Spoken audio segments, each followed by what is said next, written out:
Okay. Hello. How are you? How's everybody? How is nobody? Because this is the first stream. Okay. Hopefully the audio is okay.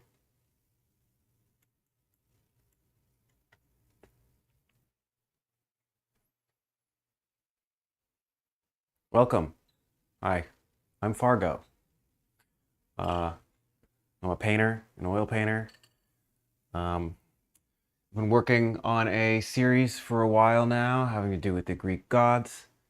It's been a lot of fun, but the problem is nobody sees it because it's not online anywhere.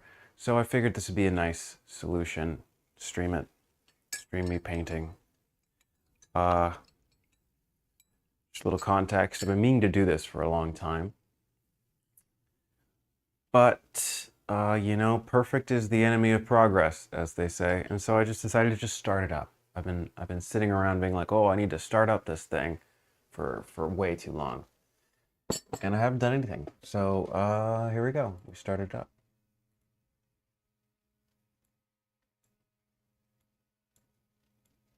As such, there'll probably be some issues. But we will deal with that as it comes. Okay. So what are we going to do today? The way this usually works is I'm a finger painter. I do oil paints, but it's with finger painting. I have plenty of brushes, but I hardly ever use them. Sometimes I'll use some brushes if I'll use fan brushes if I'm doing a dry brush, or if not a dry brush, if I want to blend everything, and then I'll use a little stub of a brush if I want a dry brush. But those are pretty much the only two techniques I use, that and finger painting. So, God, I don't know if I'm ready to begin, but I started it, and that's something. Even if we don't do anything, even if we just sit here and stare at each other, at least I have started the stream, and that's a good step, in my opinion, given I've done nothing for the past couple weeks. It really sucks you have an idea for something to do, and you get in your head about how to do it perfectly and what you don't want to do and how it's viewed, and you get in your head about what people are going to think or how people are going to take advantage of you if you put yourself online. And at the end of the day, it's all just paralyzing. And I don't want to be paralyzed any longer. And I'm not, well, I might be, but at least I'm paralyzed on camera. That's so much better. I guess we could start this if I don't really feel like painting quite just yet. I can start this by showing you what we've done, because we have a lot of work we've completed so far. This has been about a, I don't know, month and a half, 2-month venture.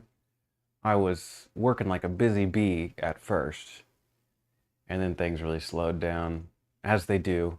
I may have undiagnosed ADD.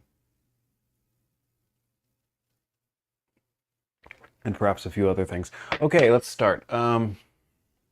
Let's start with my favorite. Let's look at Apollo. This is Apollo.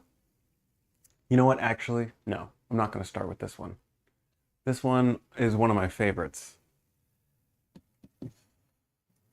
And what I need to start with is the first one that we did. Juno, or Hera. My dog is here. Okay, this one is Juno Hera. Voila.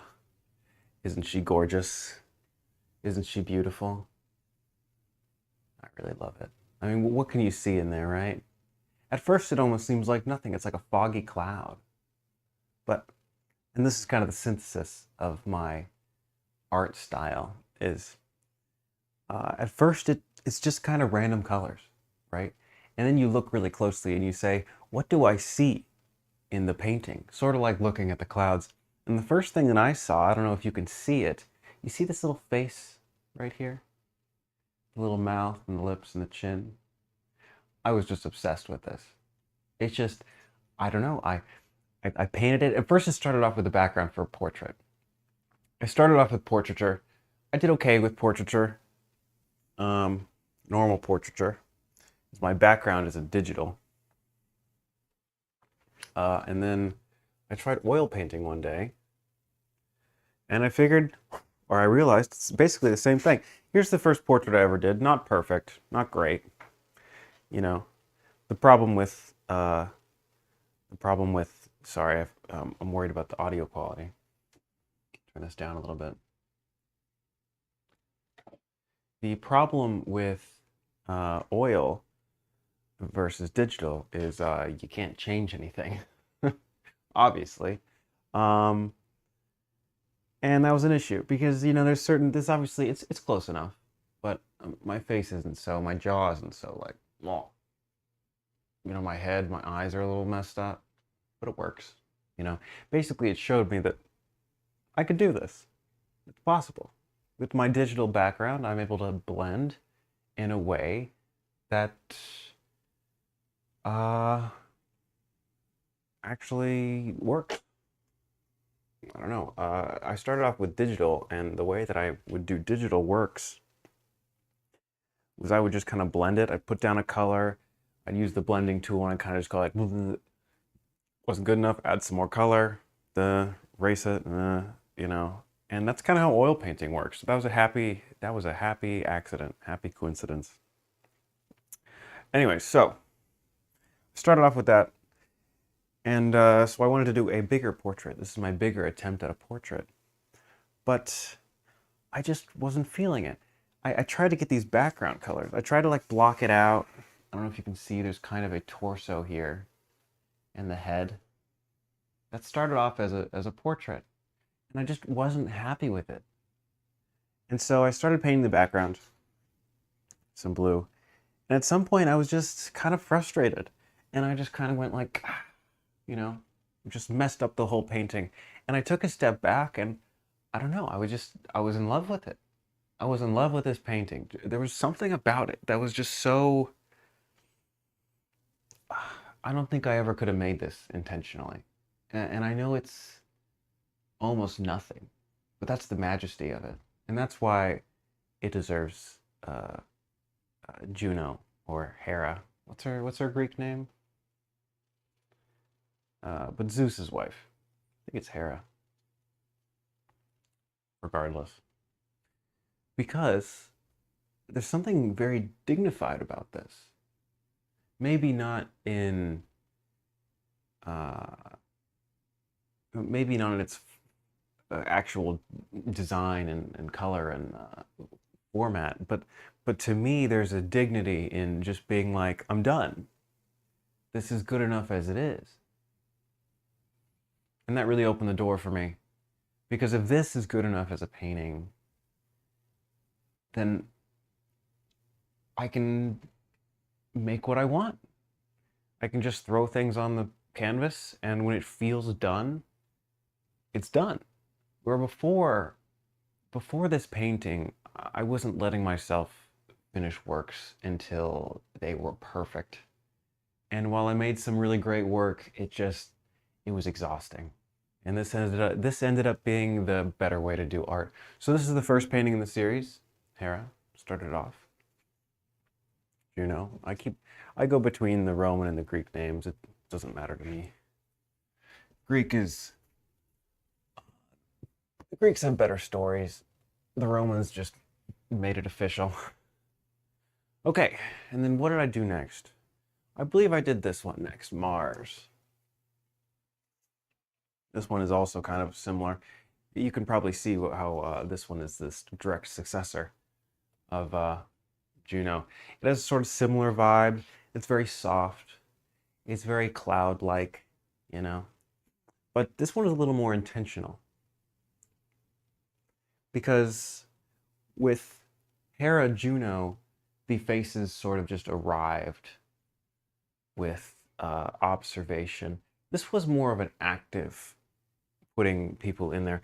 I don't know if you see, if you look up close, hopefully my camera can pick this stuff up. Do you see the face in there? See that? Beautiful. I was so happy with this. And there's a lot of them. There's a lot of faces. See that guy? He's pretty angry. There's a couple along here. They get subtle and more subtle as it goes, till eventually over here, it's almost non-existent. But this is one of my favorites also. Second one I ever did. This one is Ares, Mars, god of war. When people say god of war, people think of people killing each other and all sorts of horrible things.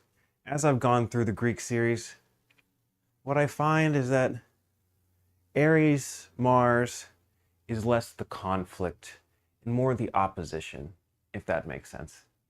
Probably getting ahead of myself, but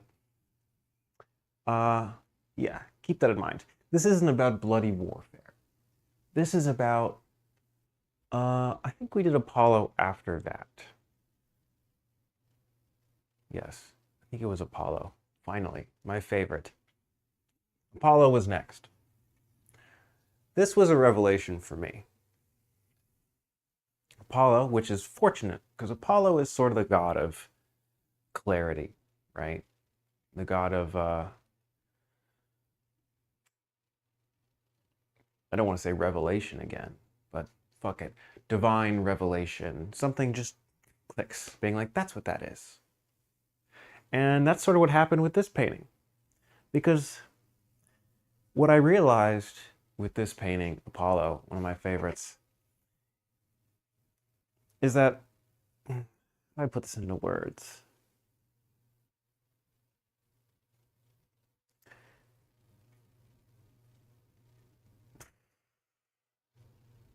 It was sort of like the chaos of moving the paint around. You know, I mean, as you can see, this is a bunch of finger marks.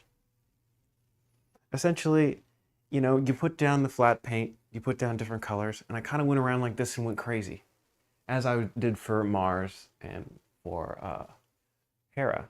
The only difference is this is the first one where, while I was actively doing the, I don't even know what I'd call that, the drumming. I'll call it the drumming, because this is sort of the motion I use. Before I did the drumming, I kind of didn't care what showed up, and I would add to it afterwards. This was the first painting was while I was drumming away, I would try to add some form. And in that, I noticed that more, I guess I'll just say form, was able to come out of my head. Not the master of words right now. But you know, I was able to put a personality. There you go. I was able to feel like I was able to put a personality into the painting before the painting was made. Where with Mars and with Hera, I made the painting and sort of the personality came out at me. It says, this is what I am. These are the traits that I am. This one was the first one that felt like I was actively putting meaning onto the canvas, if that makes sense. But I really, really love this one. I mean, before I even had any concept of what Apollo represent, this just felt right. I don't know. I really can't describe what it is about it, but just the face, it's the only face that I feel really stares at me and says, I'm here. If that also makes sense. I don't know. Sort of, if you know what Apollo represents, it's sort of divine revelation, and it was the first feeling that sort of a divine essence was staring back at me. I don't literally think these are divine, but it's an existential divinity. It's sort of like I'm able to acknowledge that this thing is its own thing, even if it's just my imagination. It's fun to pretend. Okay, what was after that? I believe I did Flora after that. This makes sense. I think you can kind of see it in the design. Sort of a similar Flora, goddess of flowers or whatever. Sort of a similar idea, where while I was making it, kind of intentionally put the face there. I'm not as happy with this one, but this was more just experimental. I always think it kind of looks like a goat, but I'm sure everyone sees different things. Yeah, I like this one a lot, but it's not my favorite. What came after that? I believe I did Pluto or Hades after that. Very similar to the last one, although this was a much better version. This one I'm very happy with. It's very similar to Apollo and to Flora. The face was sort of made while I was doing the drumming, this motion. But I was really intentional with this one. I think that's what really makes a difference here. With this one, I really had a focus. I knew it was going to be Hades. And so I think the addition of the colors really added. There's sort of like blood-like streaks. I kind of scratched into the canvas to sort of feel like crawling or, kind of, what do they call that?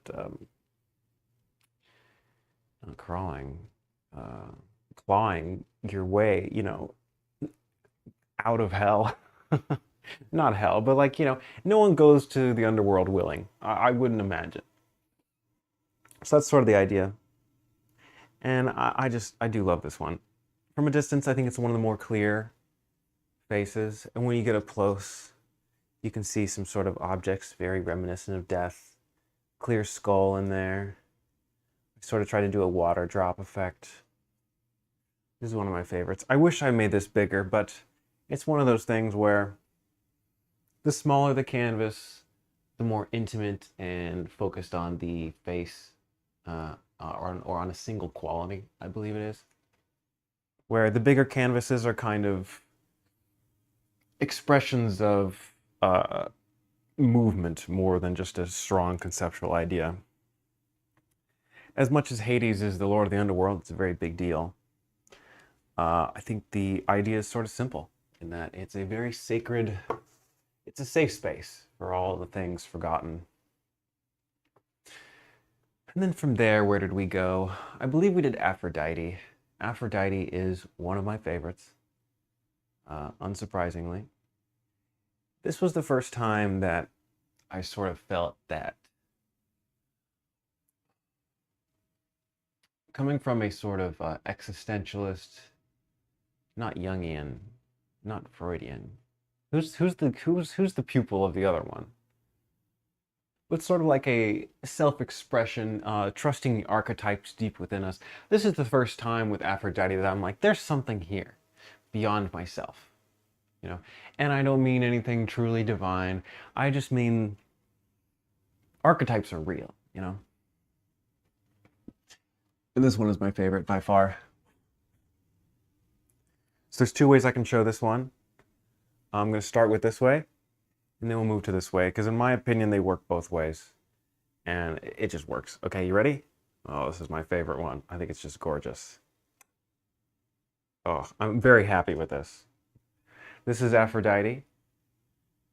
This one was almost done purely somatically. I probably could have done this with my eyes closed. There was just something about it where it just felt like my hand was being guided, And I don't really know how much I can describe this one, because it's sort of, this is the only one for me that feels self-evident. We all know what's going on here. I don't know if you can see closely. This is the face of Aphrodite. She's got sort of this body. And I think that's sort of the focus of, like, Aphrodite to me is what makes it interesting before you really even know why it's interesting.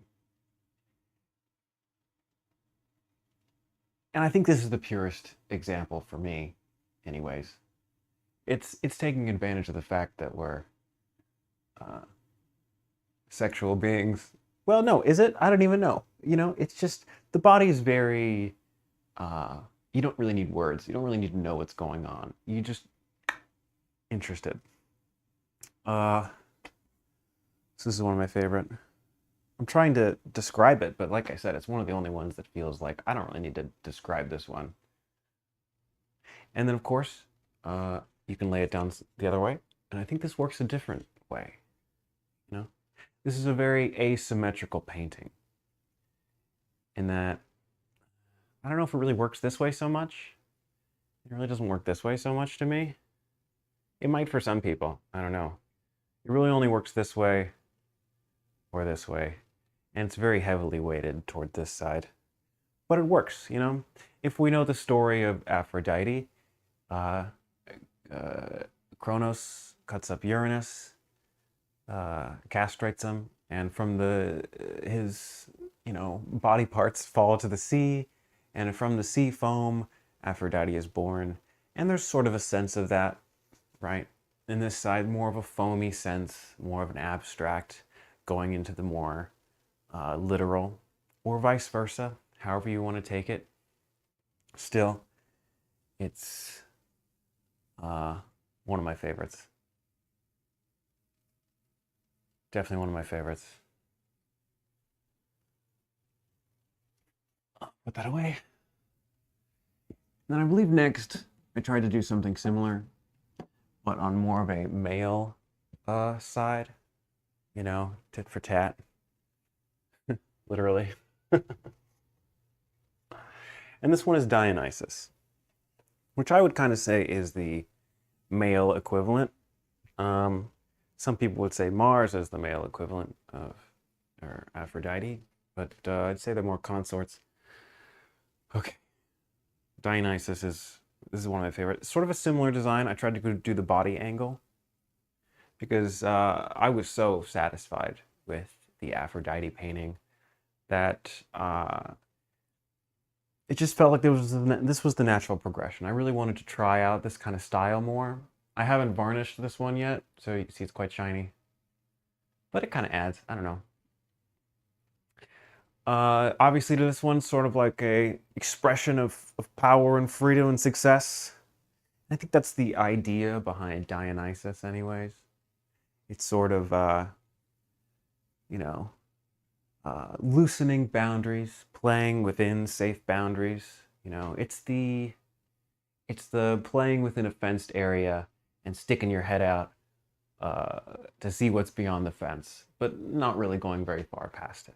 You know, there's a sort of freedom in that. You're safe, but you're also allowed to experiment with life. And I really hoped I'm able to communicate that with this painting. I think I was able to. But yes, this is one of my favorites. They're all my favorites. I'm going to be singing that a lot. I'm a very narcissistic painter. Everything I do, I'm like, it's gorgeous. Actually, that's not true. I take it back. I painted this one painting about 3 weeks ago after the Typhon. I kind of forget his mythology, but he contested Zeus, and that painting was just atrocious. I hated it. It's not that it looked bad, it just had bad energy. I'm not like, I try not to be a hippie, like, oh, energy and stuff, but like that one, I think it was affecting my mood, honestly. It was not a good painting. I'll show it to you one day, but not today. Okay, and then I moved on to bigger canvases. Actually, we'll just do Hermes real fast because it's right here. Hermes, this was an attempt. I was kind of backtracking here.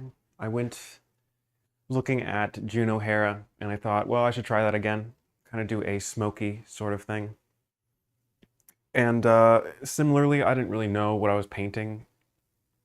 The identity sort of emerged afterwards. This one is Hermes to me.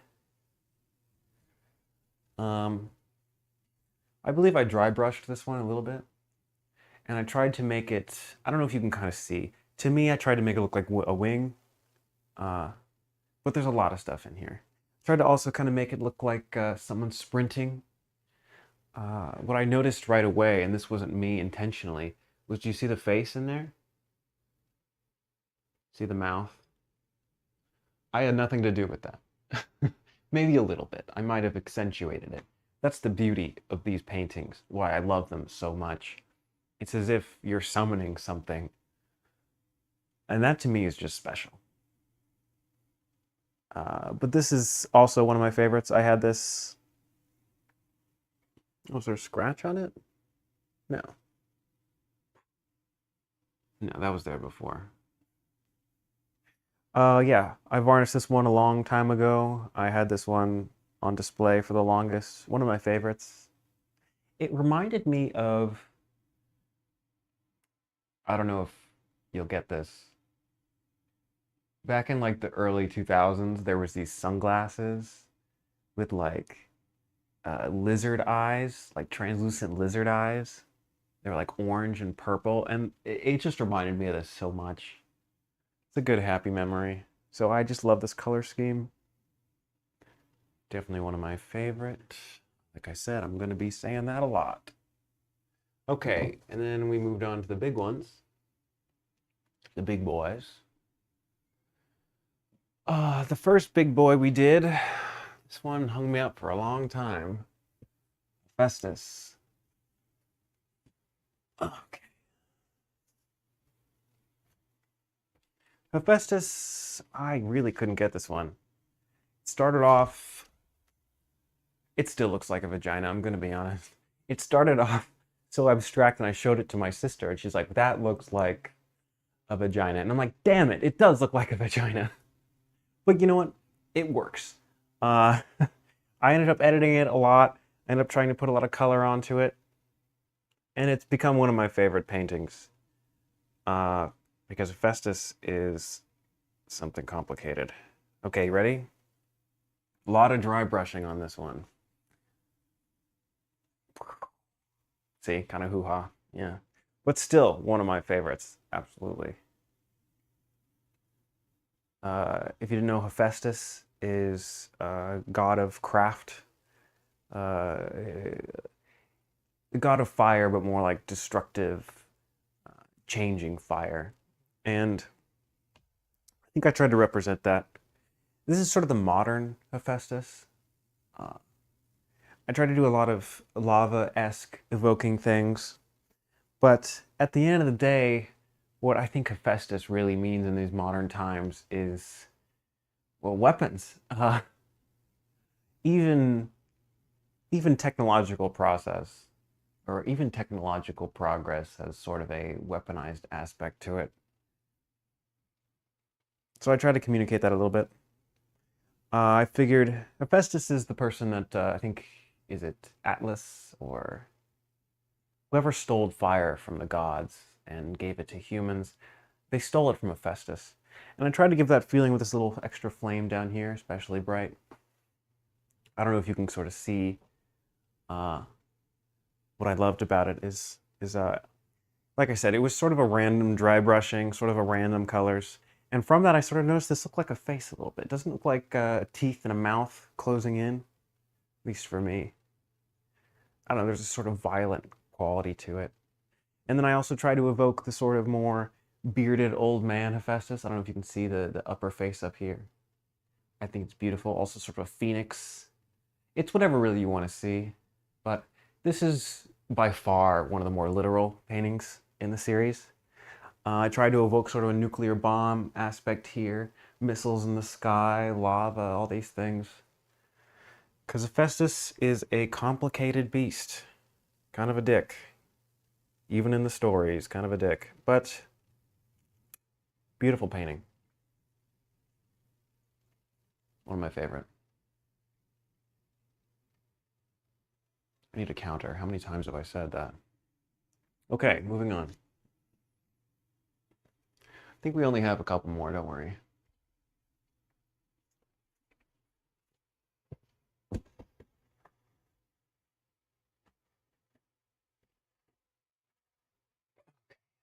it back on the wall. And then this one technically is not done. I even forgot the name. I think Demeter. This is the god of agriculture. Or maybe it's Gaia. I don't know yet, because I'm not done with it. But I painted this a while ago. You ready? What do you think? I wasn't sure about this one. I'm still not sure about this one. But there's something there. I tried to sort of evoke like a woman laying down, sort of looking at the sky. Probably a little more clear if I bring it up close. You see your mouth and face, and maybe I figured either breasts or maybe like a baby or something. I think my plan is to later come in with dry brushing and sort of add some crops or something to it. My lack of adding anything so far in my mind has sort of been like, well, agriculture takes time. But yeah, one of my favorites. What's cool about this is when you turn it around. Ooh, isn't that scary? Doesn't it look like a creepy green smoke monster? Or something. Something judging. That's why I'm almost like, this could be Gaia, for sure.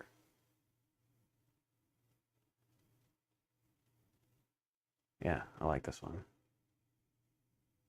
But I don't keep it this way. It's too freaky for me. I keep it this way. It's one of those paintings. Kind of go either way. What's next? This next one might piss you off. This next one, this is definitely going to piss you off. This is a practice in stopping. Not only is it a practice in stopping,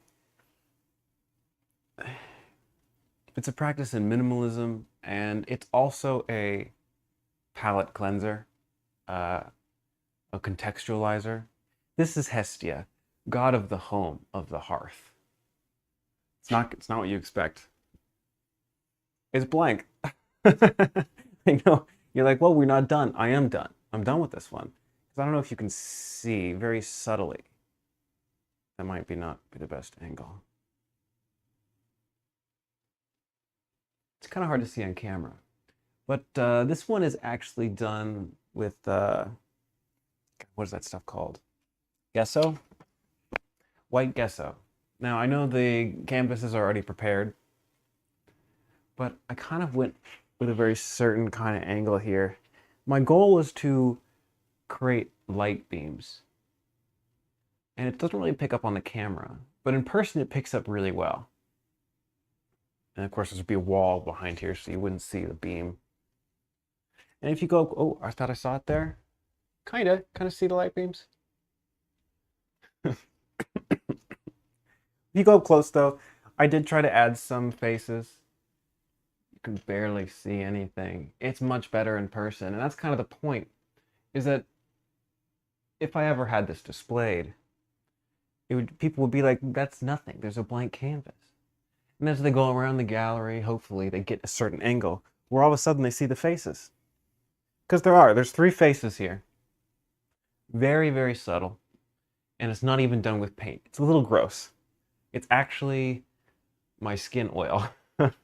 I know, kind of gross. Basically, I just kind of rubbed my fingers against it as hard as I could until it was kind of dirty. And I thought that worked well. And symbolically, that works for me too. Because this is Hestia. This is the home. This is the hearth. I live in an apartment. It's white walls. You know, it's light on the white walls and the dirt on the walls. That's home. Home isn't clean. It's cleanly, but at the end of the day, it's has your hair all over the floor and all these gross things that really constitute home. And then I have one more. Actually, I have a couple more, but I only care to show one. I actually don't know who this is yet. I'm in between two people. Thea is the god of not wonder, but like novelty, like light. And then we have Thomas? No. Astraeus. which is sort of a god of orientation. You know, I must admit, this painting itself, I don't know if it communicates those things, but it just feels right. Whenever I look at it, my brain goes Astreus. Uh, but before it went Thea, so regardless. Ready? This is the newest one. Oh, sort of a similar idea to uh, Aphrodite and um, Dionysus. But it's sort of halfway in between. It's sort of a guy going like that. At least that's how I envisioned it. So I'm really not sure what this is. But Astreus feels right. But I don't know. I'm still thinking about it. I don't really have another god to... I can't think of anyone that really fits. Maybe Oceanus or something like that. This is the beauty about this series. One of my favorite things about doing this series is it's sort of like a puzzle. It's like a generative puzzle, which sounds horrible uh, in a way, but it's quite fun because if you don't know what a painting is, if you don't know the identity of a painting, because they're all grouped into this larger pantheon, when you paint another painting, you can say, well, this is definitely whatever, Astreus, any of these things. And then I can say, well, because that painting is Astreus, this painting can't be. You know, just for the sake of, what's the word I'm looking for? Just for the sake of continuity. It's really fun that way because it becomes a big puzzle. So those are kind of the main. I have this one right here too. I also have not figured out an identity for this at all. I just like it. Anyone play Oblivion? This reminds me of the Gray Fox. I think that's what they called him. Or the Gray Cowl. Is that what it was? It feels like someone's trapped in this painting, doesn't it? The little face in there. The chin. I love it. It feels like a woman behind a sheet or something. I suppose it could be Isis. It's not really Greek. I mean, technically it's Greek, but it's a Greek on loan. I mean, it's a Roman on loan. You know, with all the Egyptians and stuff, they kind of took their gods. Hopefully the audio's good, given I've talked for half an hour.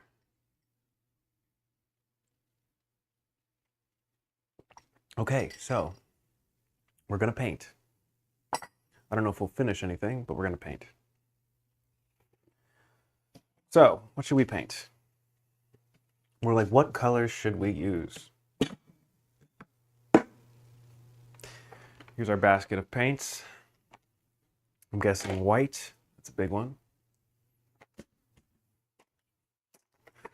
Let's see, what should we use?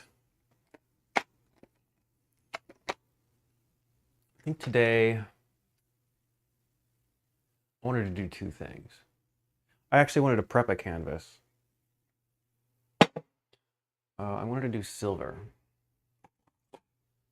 This was one of my plans. So when I was doing that last painting, Thea or Astreus, I don't really know what it is yet. First, what I did is I coated the whole canvas in a gold acrylic.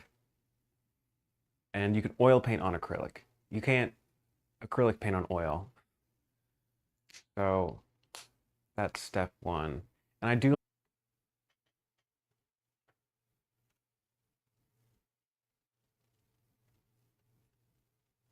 Okay, my internet was disconnected real fast. It'll do that. I've been trying to do Diana, Artemis for so long. I just can't do it. For some reason, it's not showing up.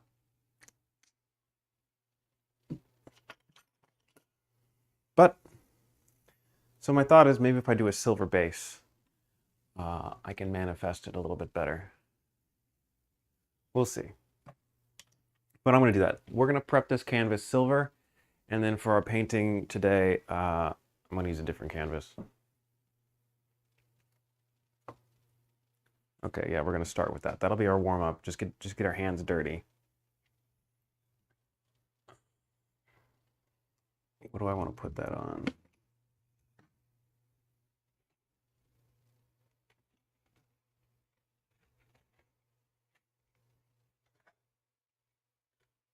I'll just put it straight on the canvas.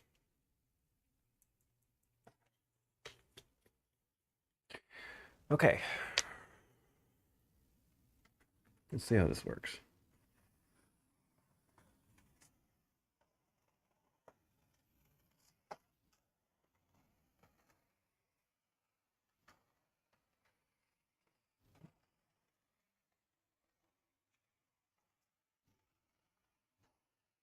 I'll probably use this whole bottle.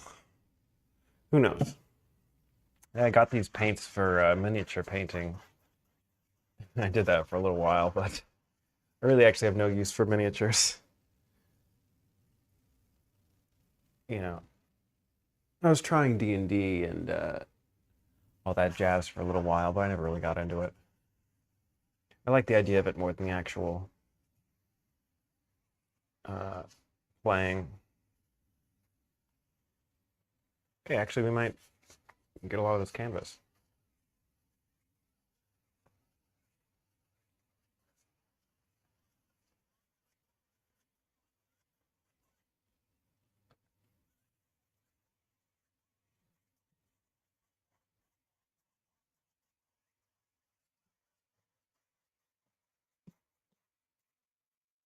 It doesn't look very shiny now, but hopefully when it dries, it gets a bit of a shiny quality.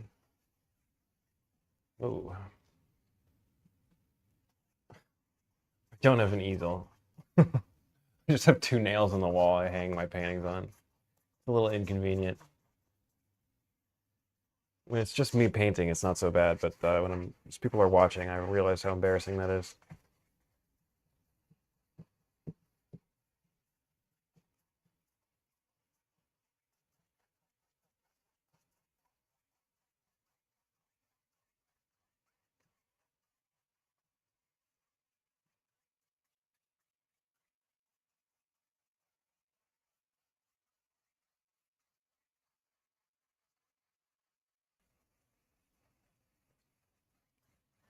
Matter of fact, the more uneven, the more interesting it'll be.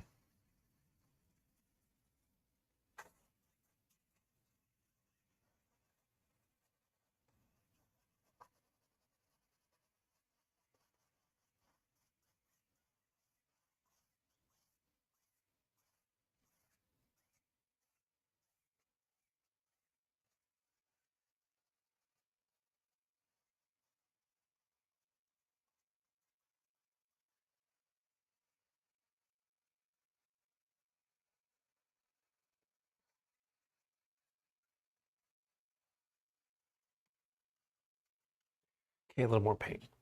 Almost got it.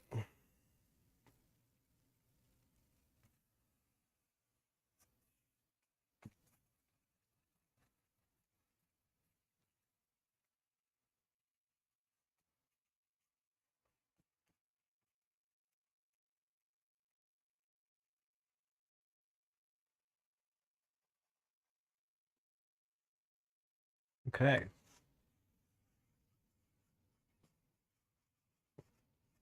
I never paint the sides of paintings. I know I should, but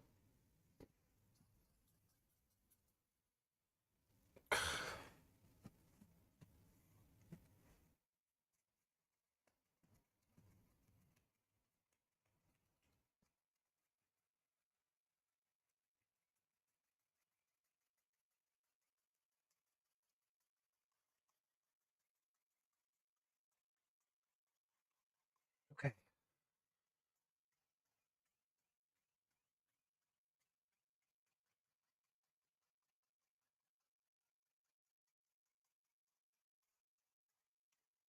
Cool. Okay, now we'll let this dry for 24 hours. This will be the canvas for tomorrow.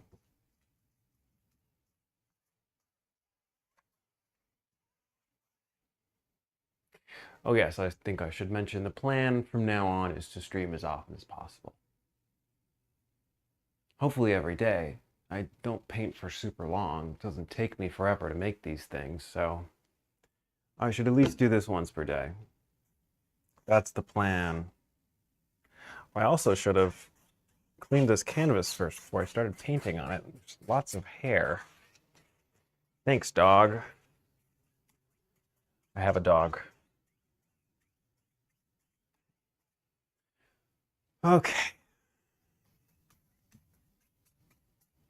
Again, not worrying about being even. More texture, the better.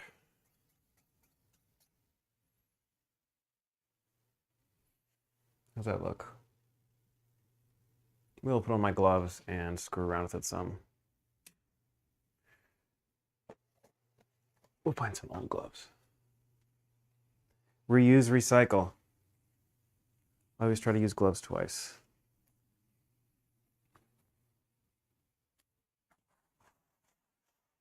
Okay, yeah, that's good. I like that.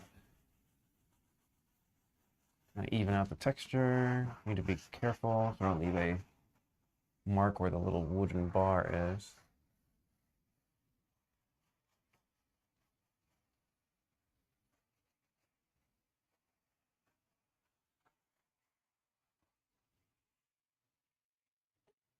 Okay.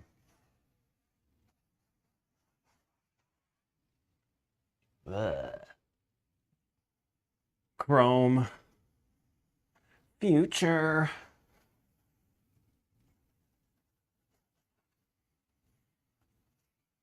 Yeah. What the hell, Palantir? I feel like if they're gonna spy on us, they might as well make everything chrome. Fucking lazy bastards. I think that's the worst part about the future is, like I knew all the weird surveillance stuff was gonna happen, but I at least thought it'd be Chrome. Not, I didn't think Chrome would be a shitty web browser. I don't know. It's not shitty. I'm shitty.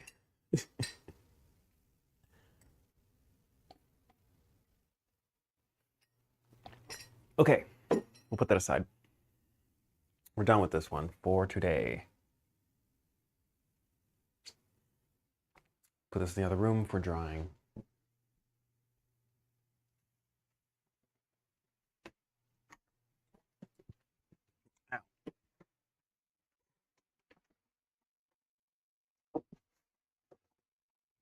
Actually, I have one more painting I can show y'all. And this will prove my skill.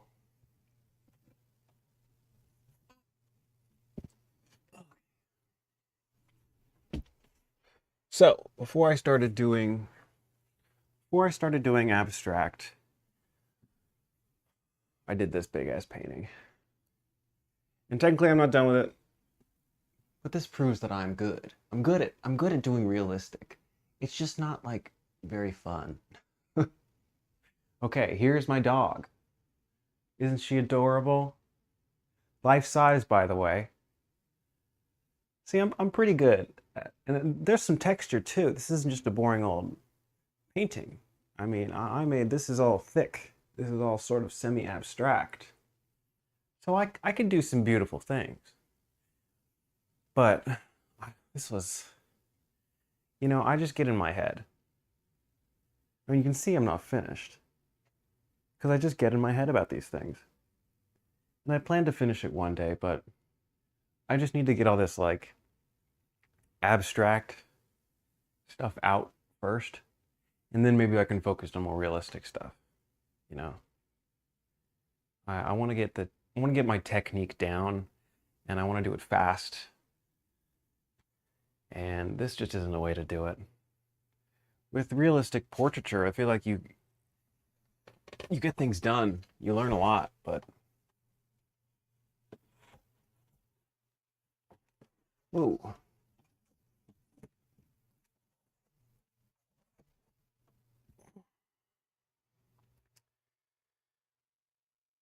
But it's just a stressful way to learn for me. And I feel like I can't have one single canvas up on here for too long. It drives me crazy. I just start staring at it like Jack from The Shining. I go like, I hate you. Okay, new canvas. This is the canvas we will work with today. It's good to know that this is cut out 3 times since we started. My internet is driving me wild the past day and a half. It's been going on and off and on and off. And I've got a wired connection, so not my fault. Okay, so where were we? We picked white, obvious color. Let's do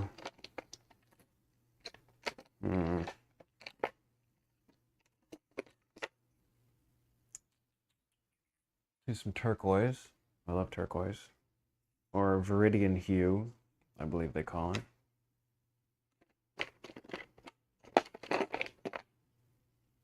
Maybe some red.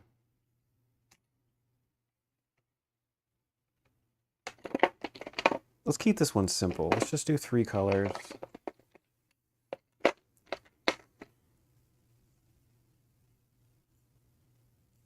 Maybe yellow? Because with red and viridian hue, we could probably blend a lot of stuff out of that. Maybe some purple.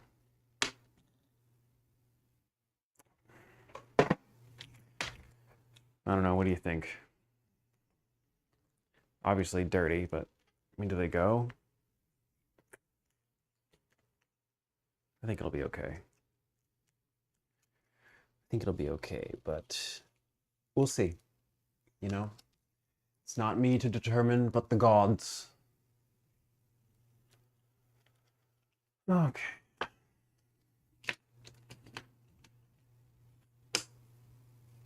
We're just gonna have fun with this one.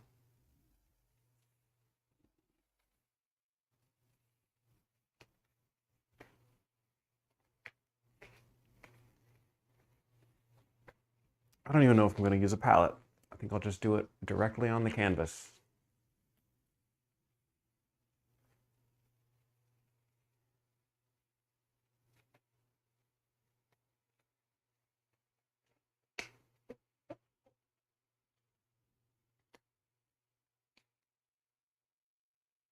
Mostly because I don't have a lot of time.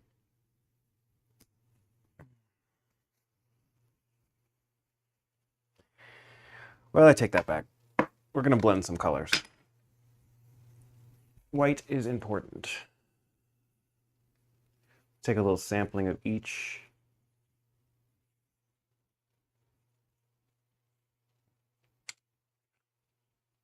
So we'll do a big thing of white.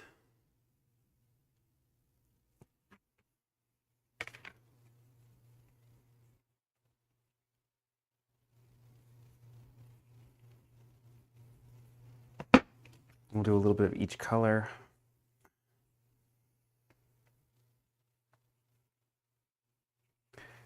Tiny little bit of purple. Tiny little bit of yellow.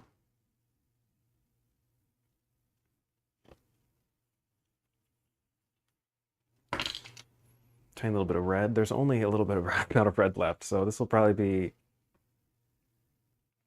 mostly doing pink with this red. A little bit of viridian hue.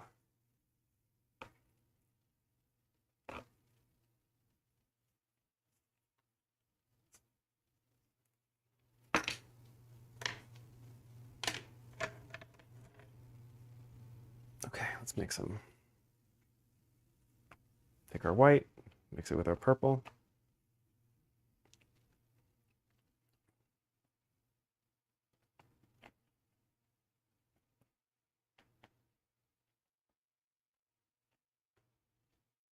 I need to clean this palette. Make a nice little light purple. I don't know, is that a magenta? I don't know colors.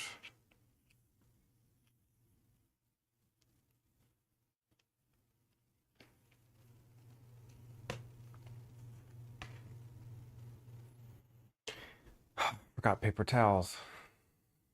Be right back.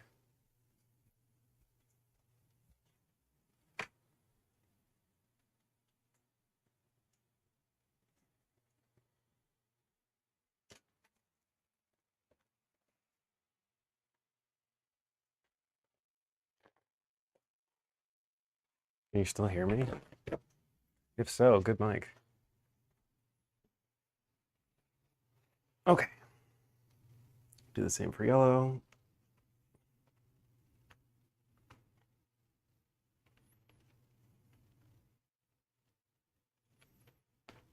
Kind of nice Easter colors.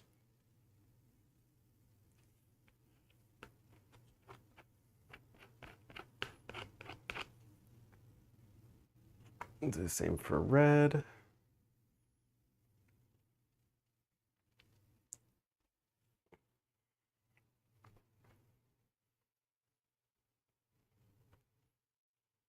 I don't care if I got a little bit of yellow in there. Oh well.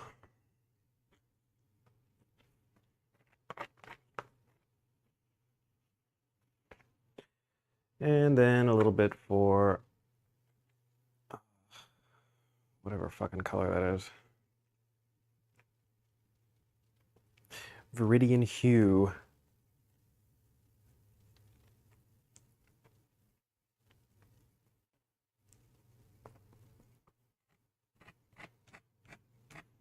Okay.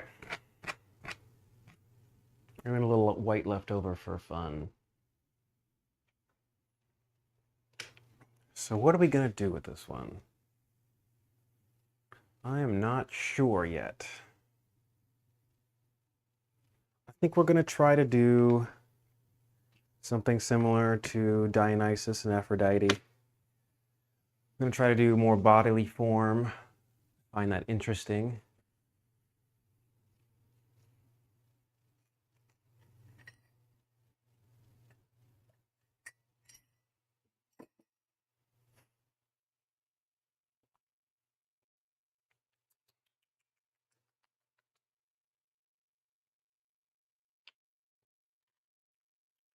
I think we just throw it on there and see what happens. We just feel it out. Channel the gods or our feelings. Channel our feelings. What do we feel right now? Kind of annoyance. I'm a little annoyed. Not your fault, my fault. I'm a little annoyed at myself because it took so long for me to start up this stream. If I'm gonna access that annoyingness, let's take some yellow. Let's just go fucking goddamn it. Do a couple of those because I'm fucking angry. That'll be the feeling.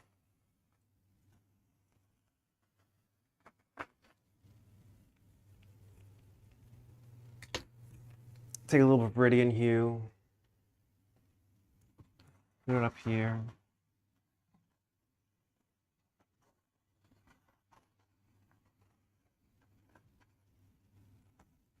Am I channeling annoying? Does this feel annoying to you?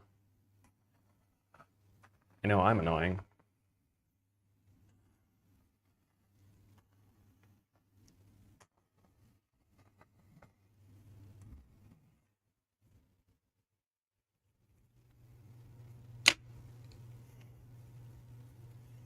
Guess I should open a window.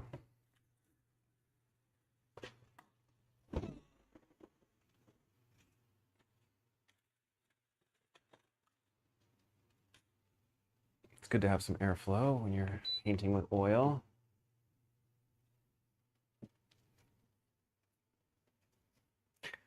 Then we're gonna go in with the purple again. I'm gonna go with the purple. We'll fill in some of this space over here. Maybe a little bit down here.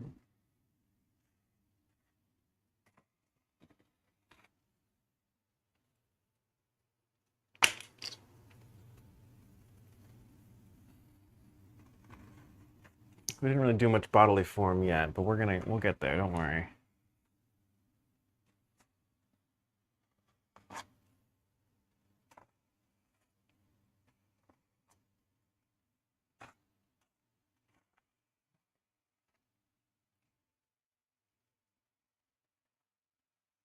Okay, we don't have much red, so that'll have to do.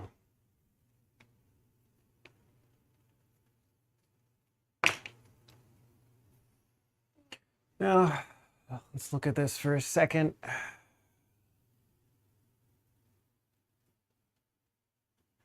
With the pastels, I'm gonna try to feel this out a little bit.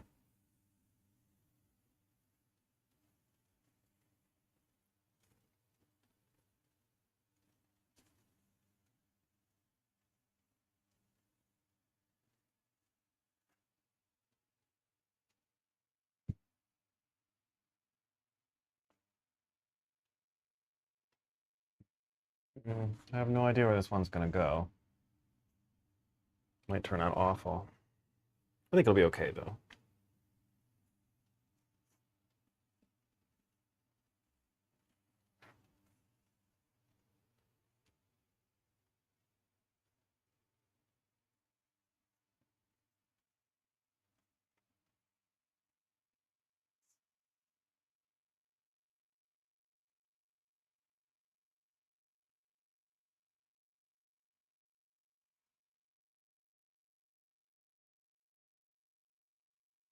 Take some of that blue. I'm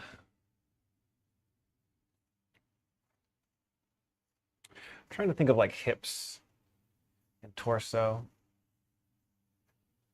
Maybe a little bit of an arm, I'm not sure.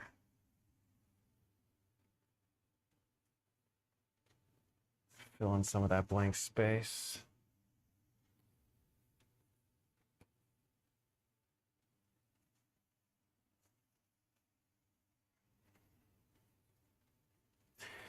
Then we move to the light purple.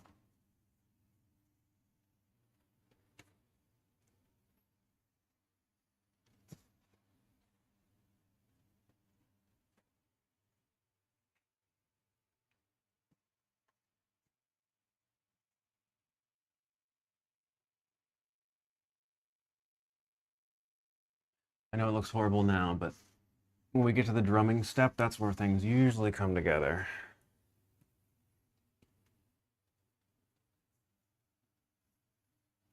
So a lot of this art style is about randomness. It's about letting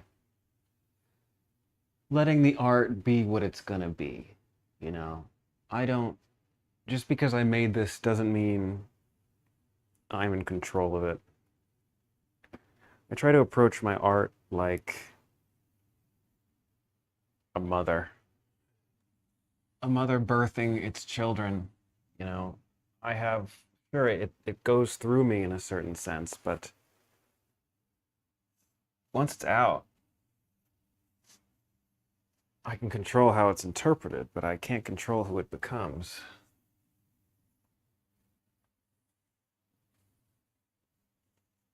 Like that typhon painting that I made, I was talking about. That painting, something was wrong with that painting. Just had bad energy. Again, I don't like this whole energy stuff, but that one had some bad energy. Okay. Interesting. I wouldn't have. Okay. We'll see how this works. Here's what we do. We hold the canvas. We kind of just go like.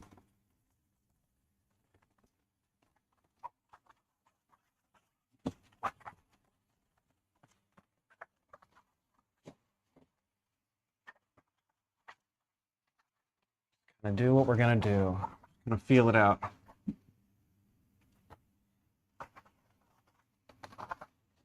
And eventually, something will emerge. Oh,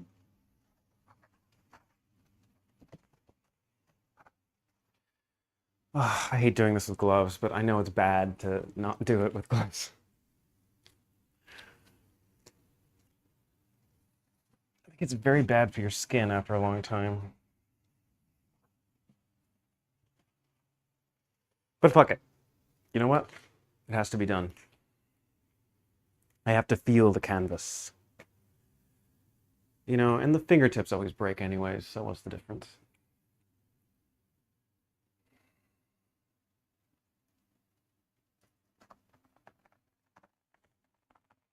I really like this little red streak.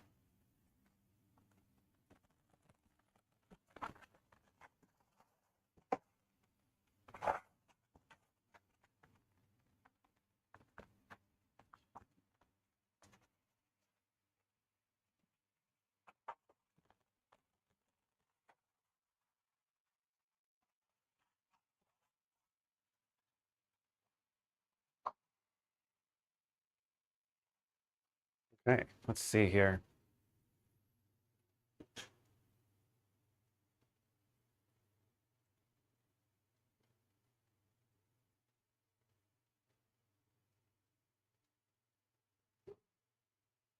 Do you see anything?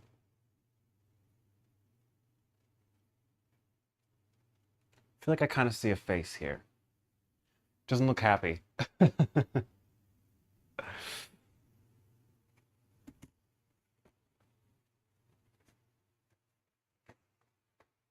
Here's what we're going to do. We are going to blend this a little bit.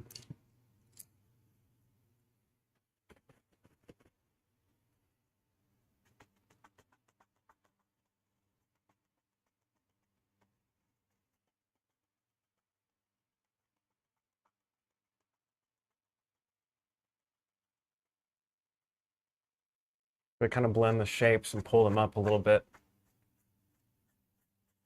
Sort of like a Bob Ross painting. I've noticed some form can kind of appear.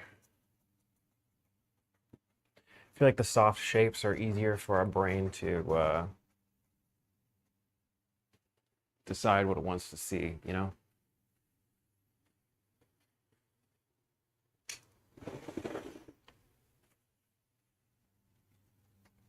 Of course, I've definitely blended and felt like I've ruined a painting before, but at the same time, every painting I've shown you I've loved. And they all went through that awkward step of being like, did I overblend it? So it's kind of necessary.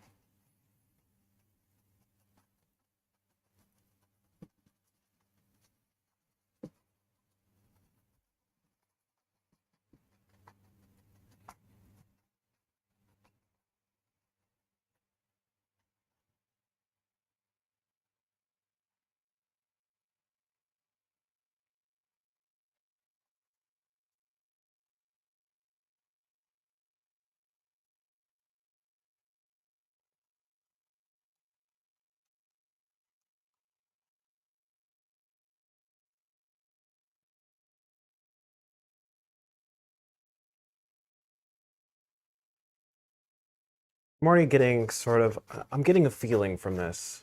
I don't really see anything specific, but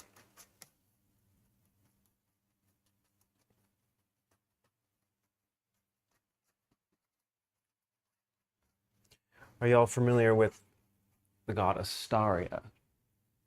For some reason, I'm getting that feeling. Sort of like mystery, but not active mystery. More like, Astaria is more like safe mystery. Like mystery you can sit in for a long time.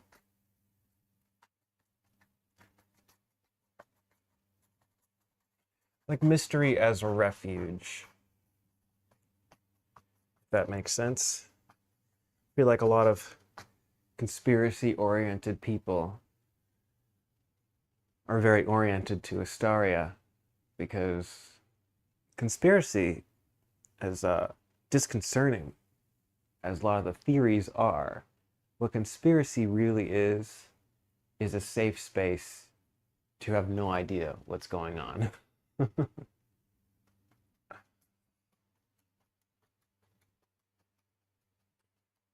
That's why a lot of people don't want to move out of conspiracy mode.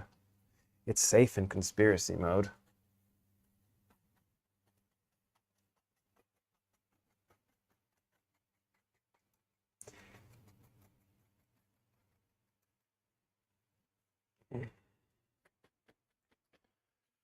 Let me just step back again and look at this. What do we see? Kind of feels a little bit like the Milky Way. I don't really see anyone specific, but we can change that.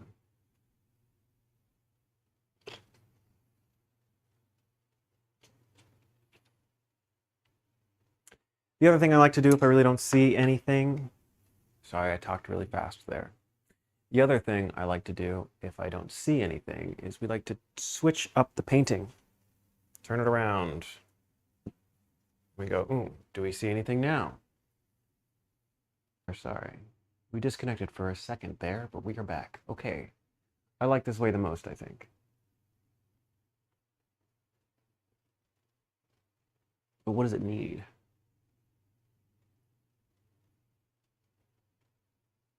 I think it needs more dark. I think I'm gonna use some more dark purple.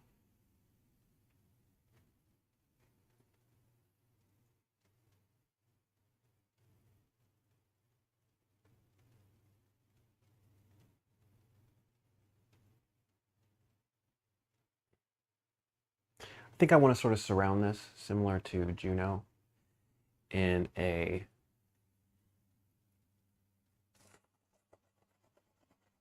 more darker background. Something to kind of hold it in. I don't want to do much over here because I really like this red, but I can add a little bit, I suppose. Yeah, yes, that looks good. I like that. Okay.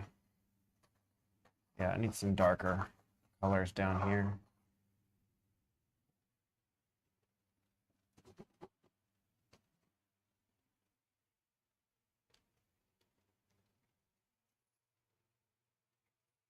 I think I want to feel this one out. Put a little bit on my finger.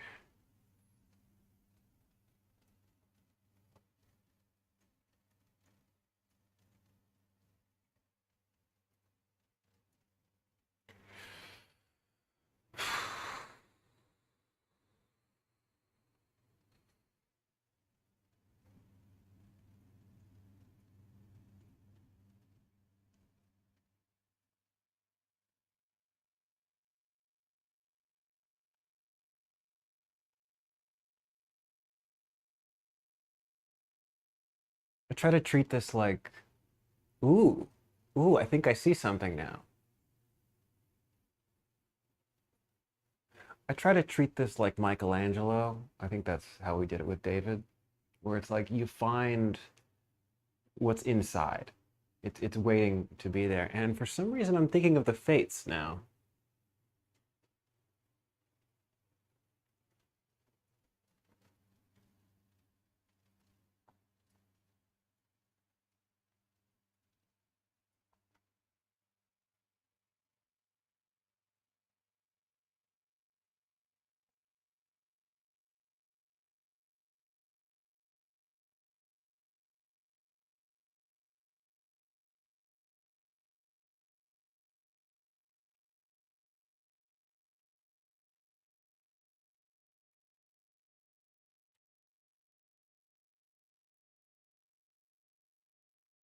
Oh, my sister's home.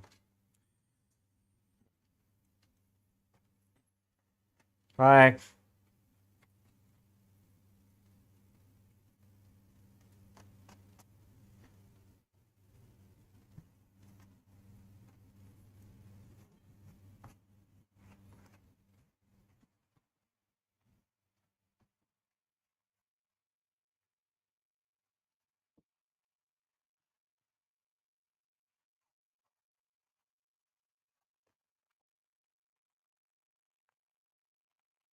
Tapping is important.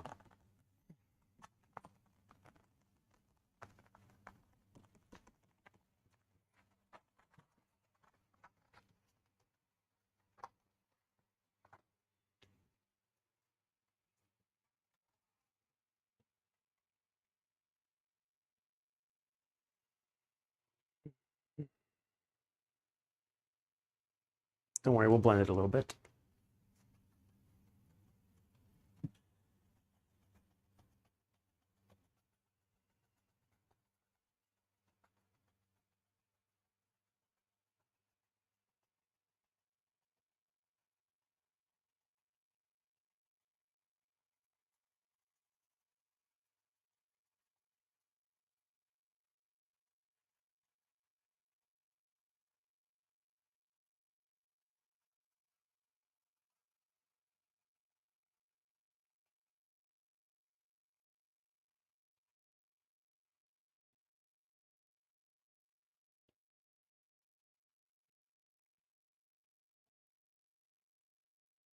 Sometimes painting by subtraction is good too.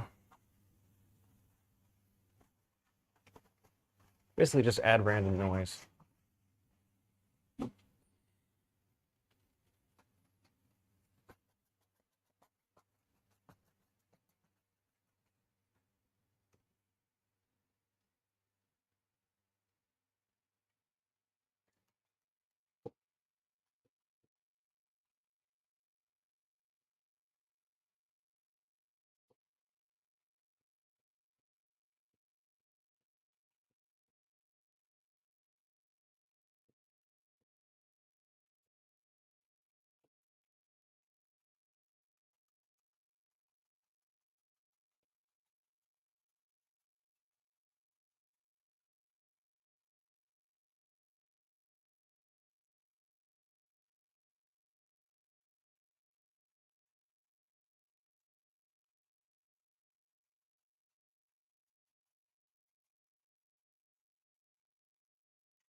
Okay, now I'm really starting to see something. Let me close my door.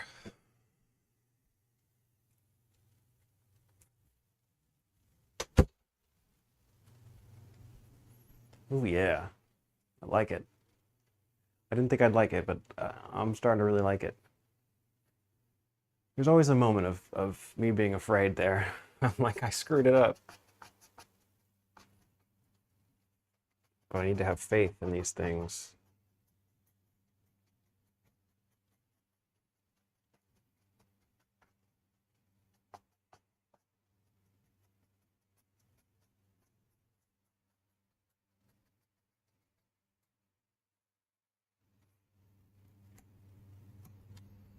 Make sure I got all the edges.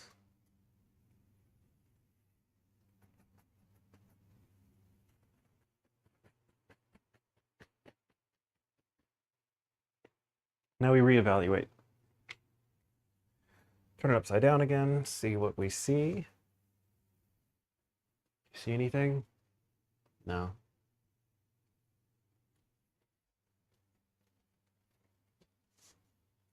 Do we see anything? A little bit, but I don't really like the weight. Feels a little too top heavy.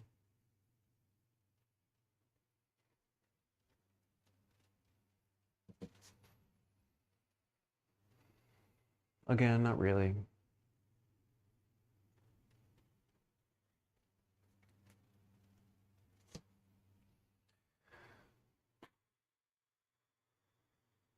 Okay, I'm happy with this.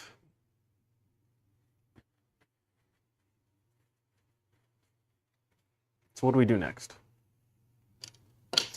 I lied. I'm gonna come in with a little bit of brush.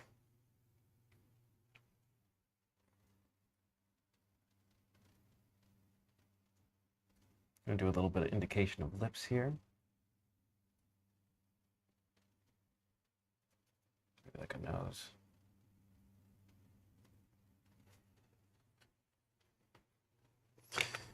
Let's do one with pink too.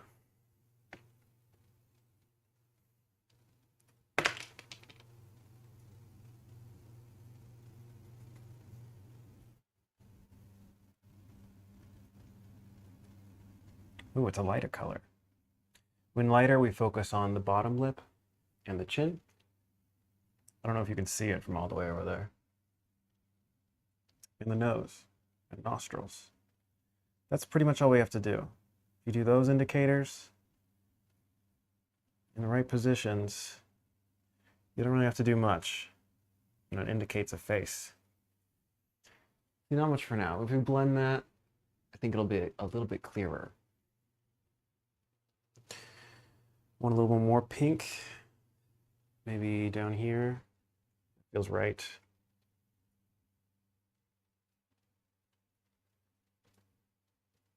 Let's see, we'll do a lower lip, indication of a chin.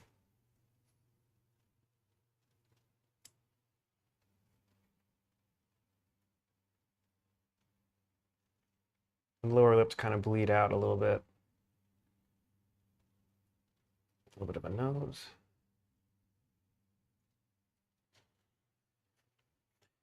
When we blend, that'll look a bit more like a face. Go do some red here because I really like this red over here.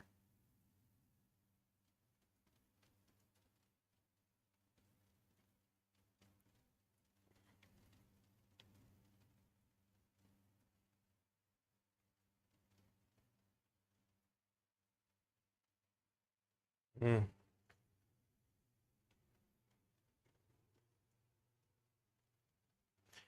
And just because it feels right, put a little bit of reddish down here.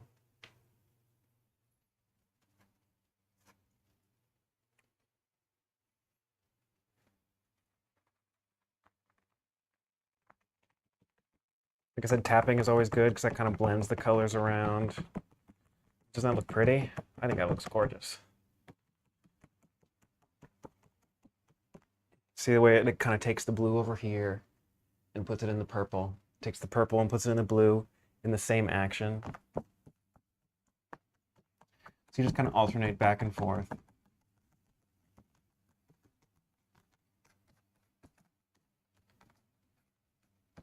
This is what I probably should have been doing. Because little finger marks make the perfect little, tiny little bits of information.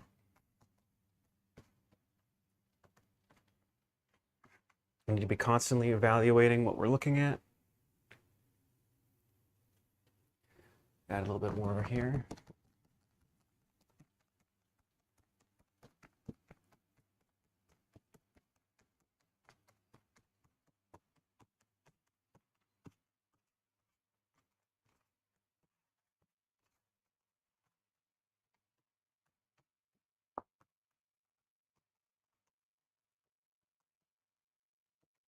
Again, we're just kind of trading colors. Purple, blue, purple, blue.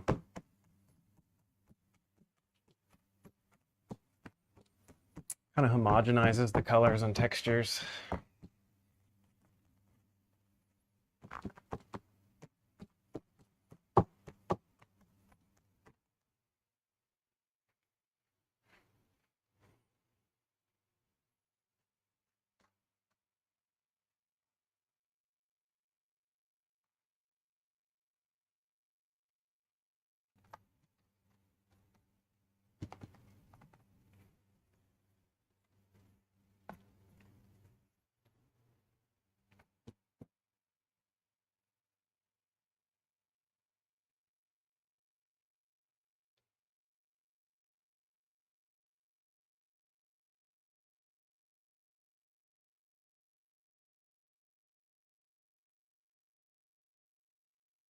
Blend it just a little bit.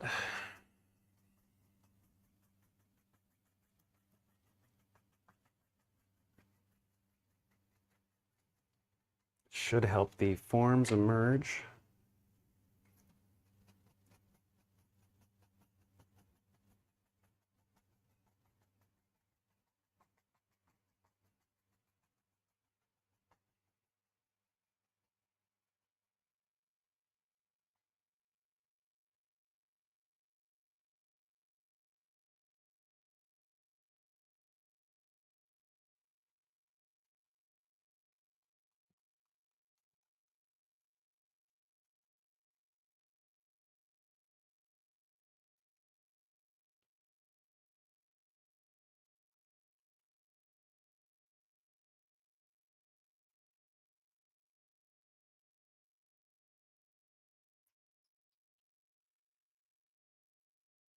Hmm.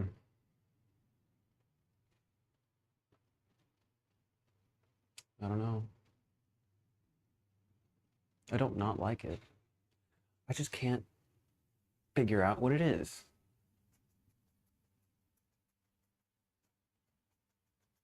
It needs something. But what does it need?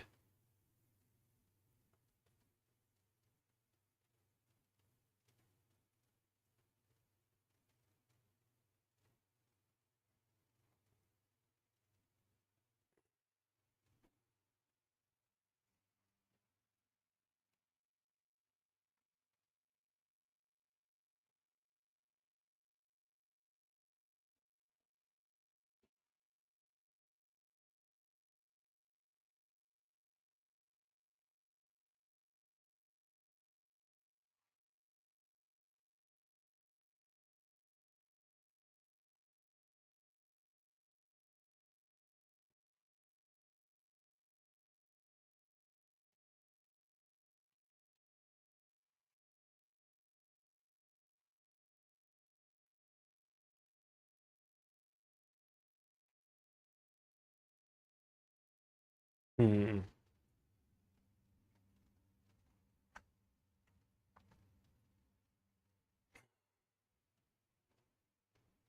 Wonder if this will work. Yeah, okay, that kind of worked. Okay, okay, we're getting somewhere.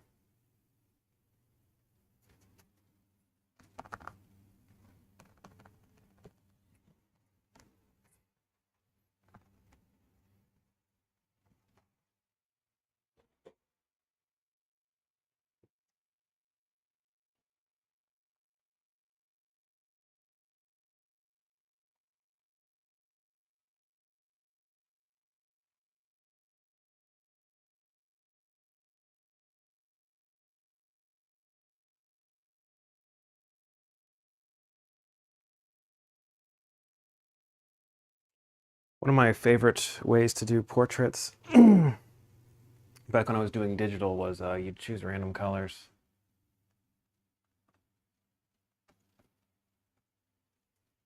Ugh. And you would just draw the portrait that way. You wouldn't worry about color, you'd focus on tone. I think that's definitely made that style has definitely made its way into my work. And this is sort of a spiritual extension of that, to be honest.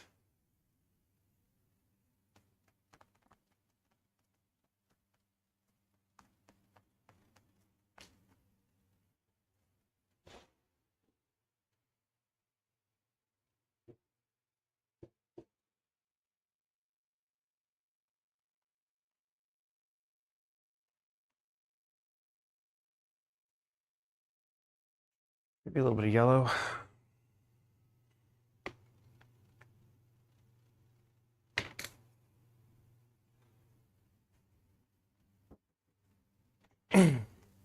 Yeah, what?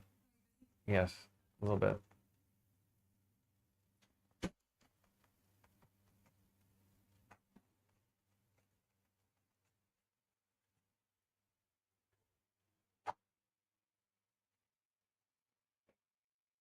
Ooh, yeah, there we go. Oh yeah, there we go. I like that. I like that a lot. I don't know if you can kind of see what's going on here. Try to have sort of a chin, a mouth, sort of a neckline.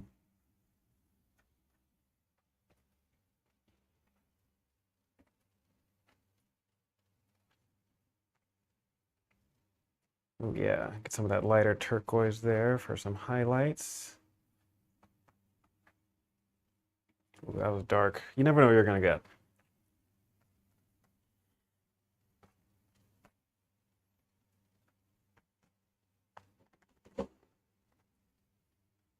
Indication of an ear there.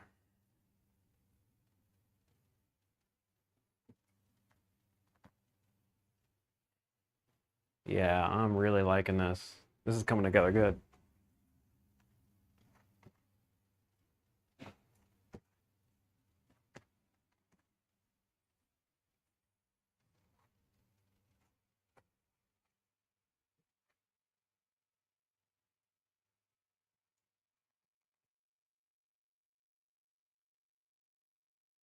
Well, this certainly feels very male.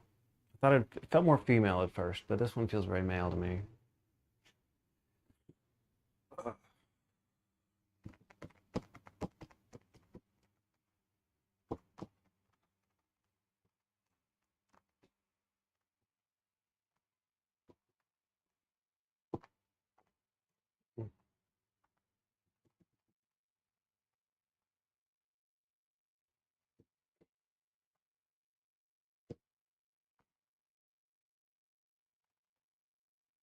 I'm gonna give him maybe like a crown thing. I feel like he needs more like upper presence.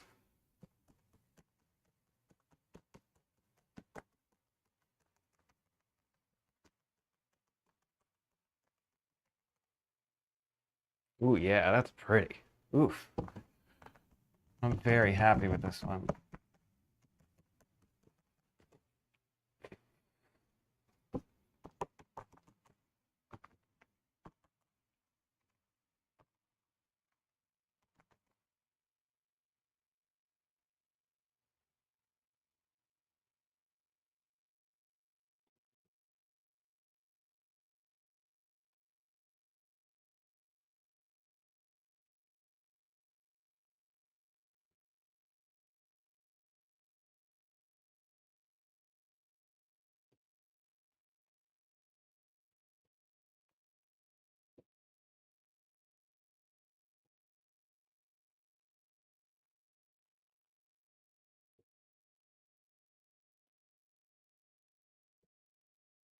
Sorry, I got a bit quiet there. That's how you know I like it. If I'm good, if I'm quiet, I'm having a good time.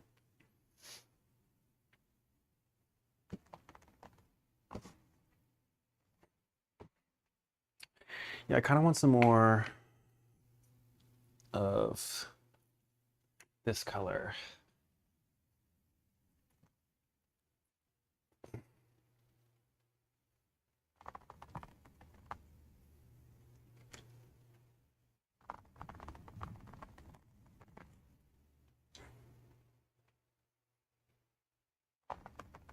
It's almost like it's sparkling armor or something.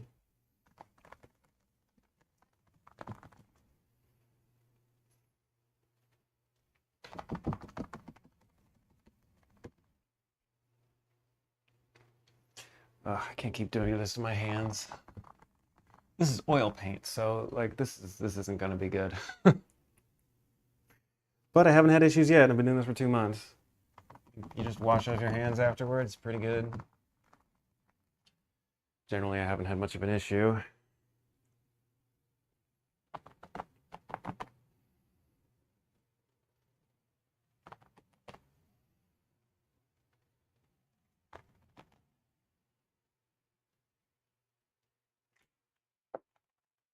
Ooh, ooh, yeah. Wasn't expecting that.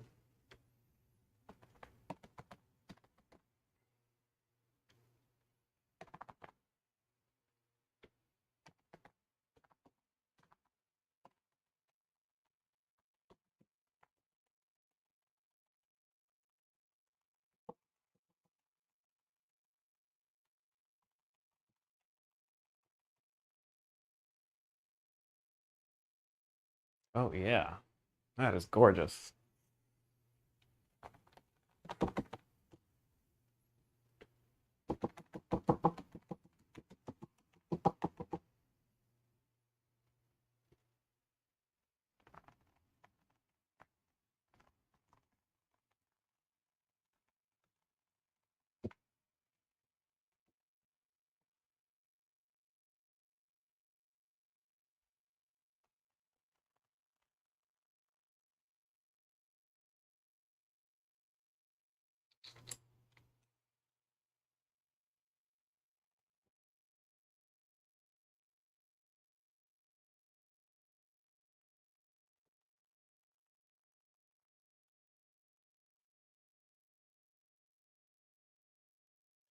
Okay, yes, I think I should add a little bit more darker colors every once in a while just to get some depth. Other than that, I'm kind of happy with what we've done.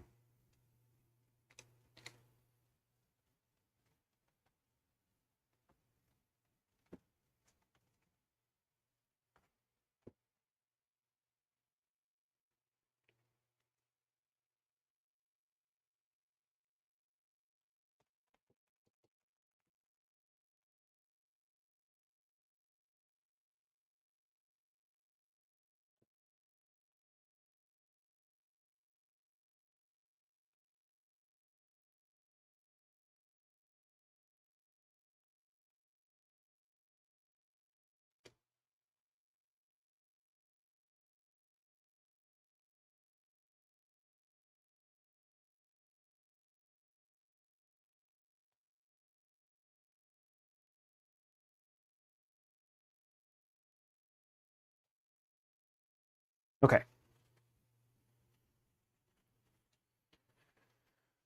what do you think? Kind of see it? See this face? I think I'm gonna soften it up a little bit. Not too much. I don't want to overblend, but I also don't want to underblend. Just gonna do a quick, just a light brush over all of it.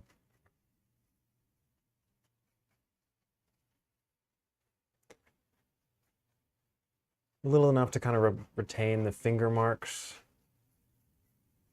while also kind of loosening up their boundaries.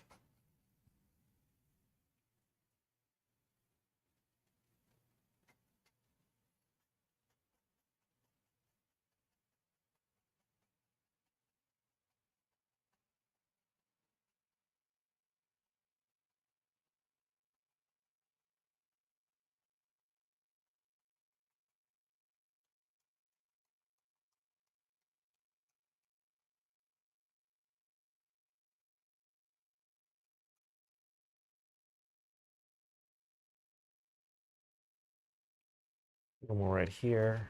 I think I kind of over darkened that area.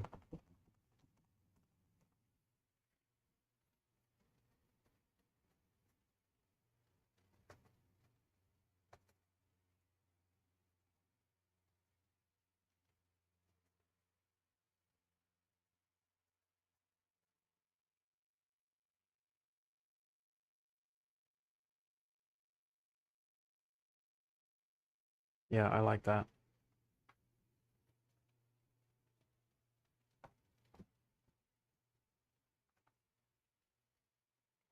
Kind of want to tighten up this impression of a jaw.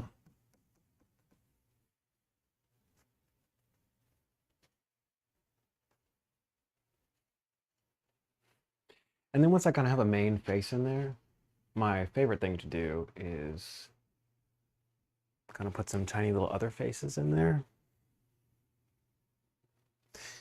And how we do that is with a tiny brush.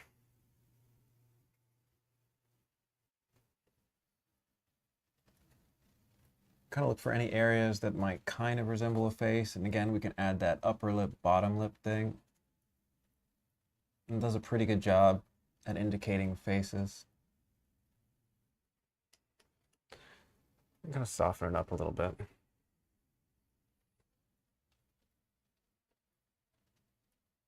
I'll kind of show you more up close what I'm talking about.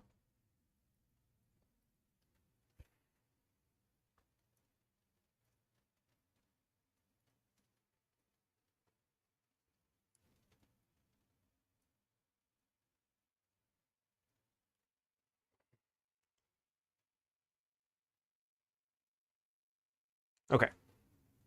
I don't know if you can kind of see this. Right there. Oh, wait, no, you can't really see it. Maybe from this angle. So you just kind of add like a little darker upper lip, a little indication of a bottom lip, and some nose. Maybe you can't see it so much in the camera, but if you do that kind of everywhere, the idea is that someone will see it. And they'll go, wow, have you seen this? And then it'll be their own little discovery. They get to go, look at this face I found.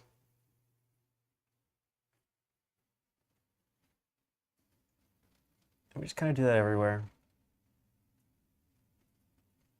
And again, really doesn't matter what color we have, because if the tone is lighter, we focus on the bottom lip and the nose. If it's darker, we focus on the top lip and the jaw.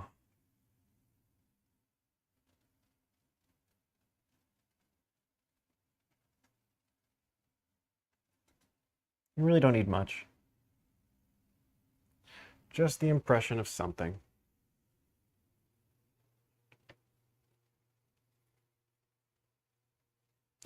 All we're trying to do is train the viewer to look for faces. Once we train them to look for faces, half our job is done. Because people see faces in everything.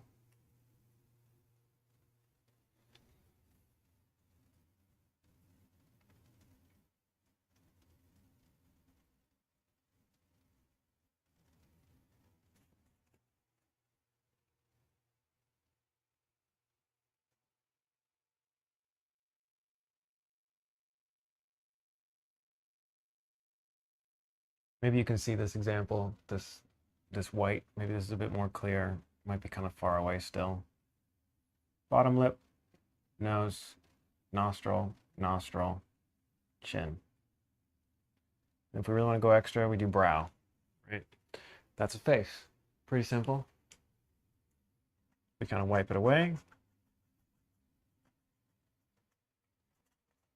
Still there, but much more subtle. Now it's a secret.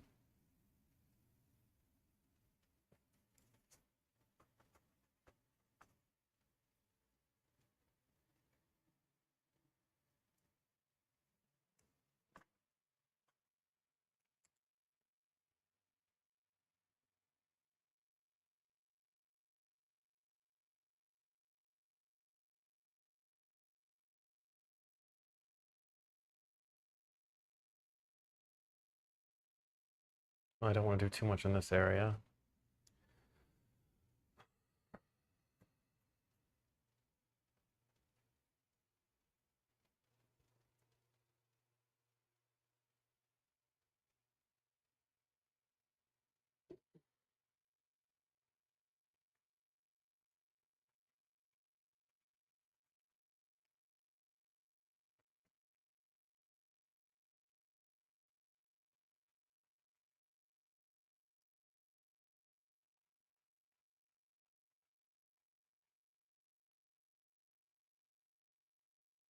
Hmm.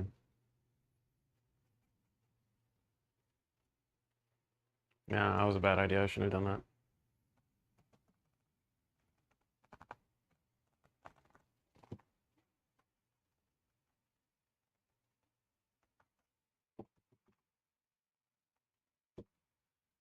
I like when I'm doing the faces to kind of keep them a little rough.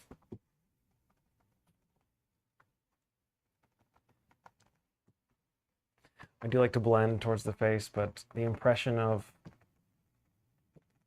fingers touching, I feel like adds a little bit of aliveness to the painting,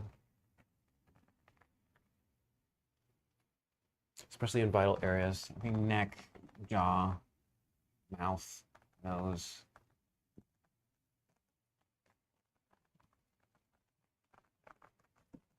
Kind of if there's a body there, we touch it.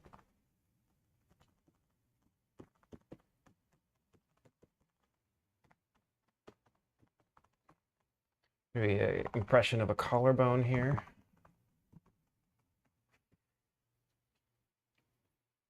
Yeah, that's good. See how our palette is the canvas. We can add some colors, but there's really no need. All the colors we want are already here.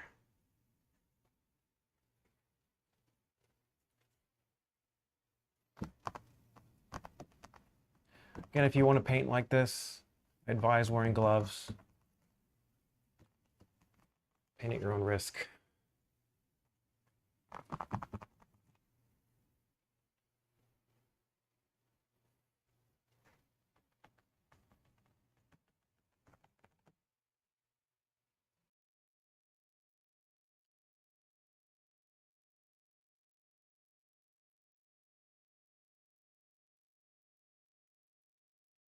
Always want to soften the edges. That way the eye sort of naturally goes towards center.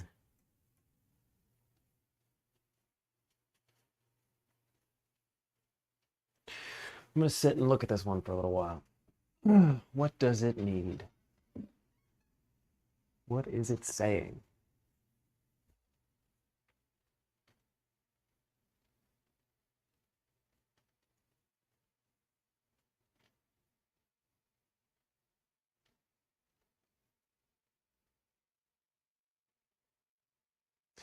I think it needs a little bit of red. I think I'm going to add some red, maybe along here. Kind of bring it down like a little bit more of a rainbow. Maybe add a little more dark purple to kind of round out a body shape.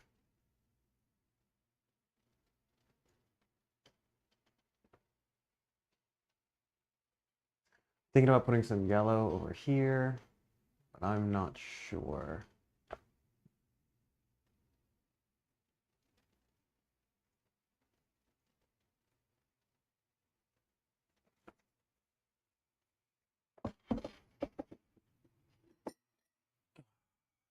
I don't know. What do y'all think?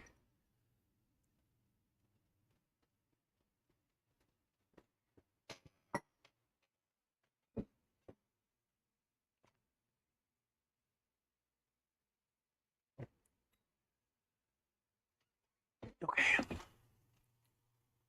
Yeah, let's continue. Let's add a little bit of red.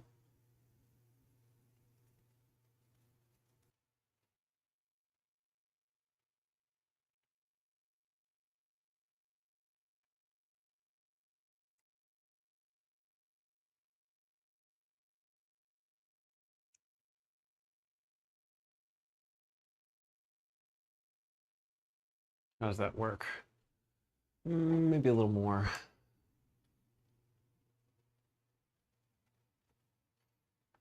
A little darker right there.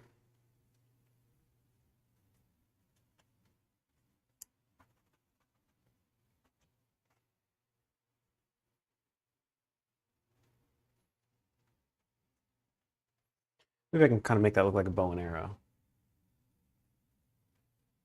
Like a bird or something.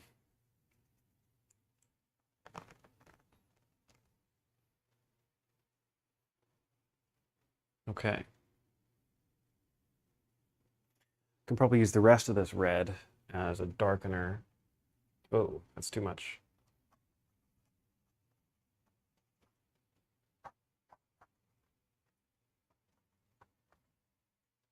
Only a tiny little bit of that.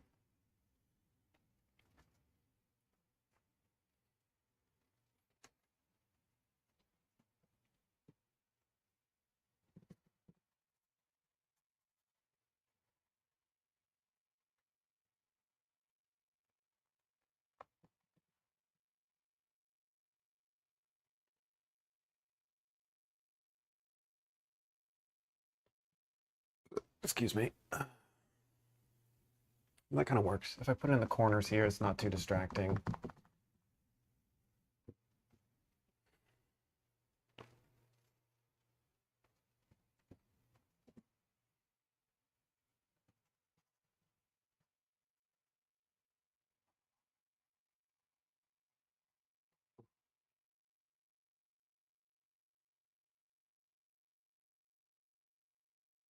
Yeah, okay. I like that. Tiny little bit here.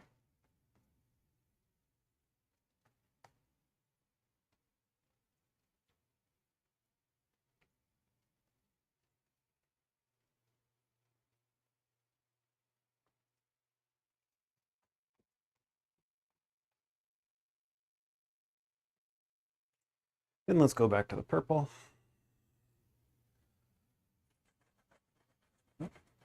Excuse me.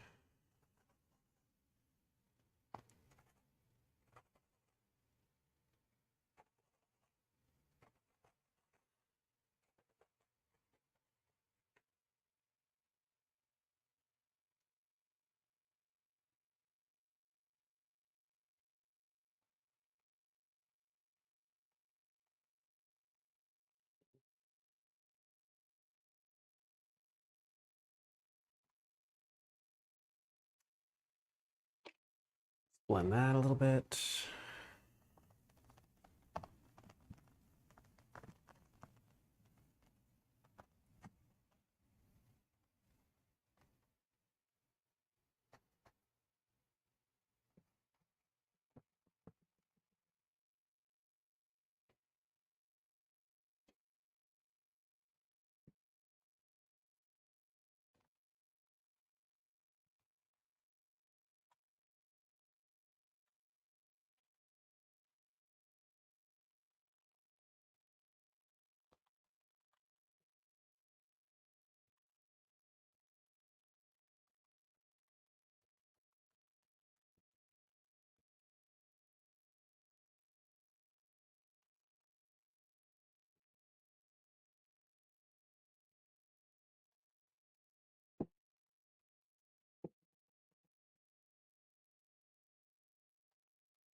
Okay.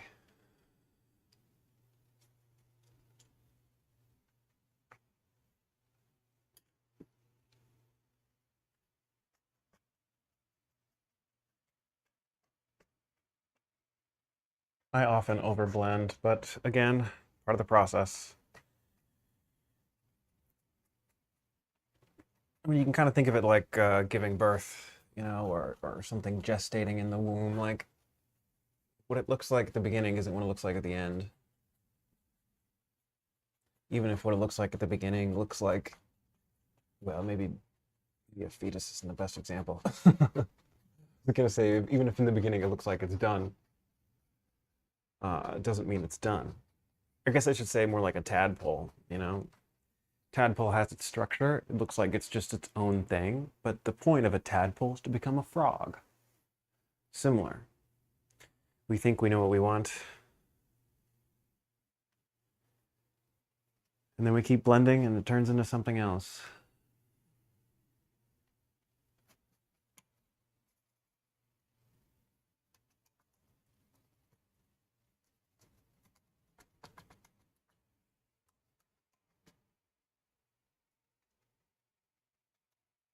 Okay.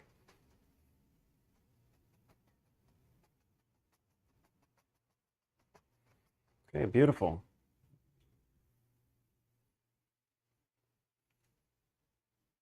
Hmm.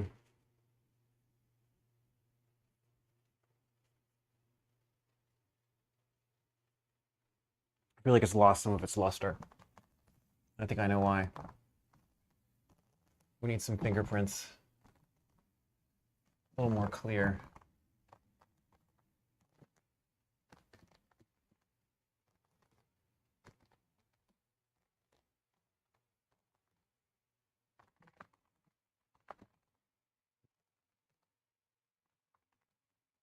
Because I kind of got rid of that crown effect, and I really like that crown effect.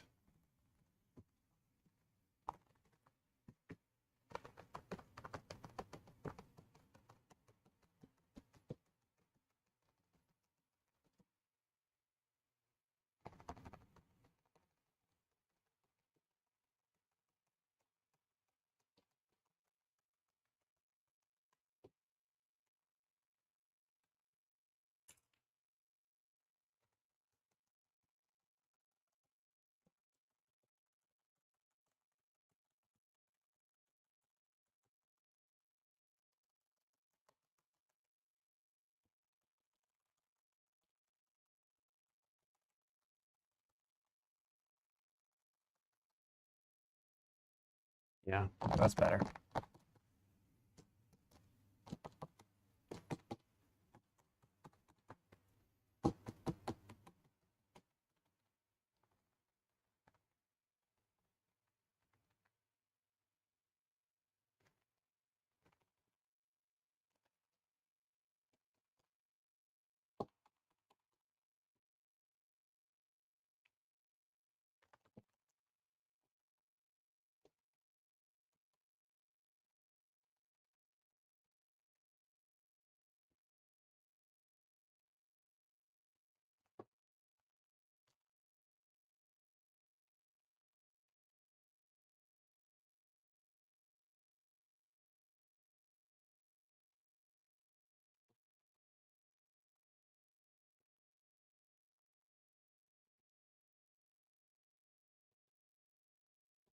Okay.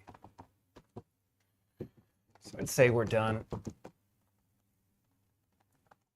going to add a sort of pupil because I find that that really adds a lot. Less of having to add a pupil and more of just adding a tiny little dot, some tiny little highlight. It doesn't really matter what it is. I will use a bright yellow. You know, maybe I'll just use white. I take it back.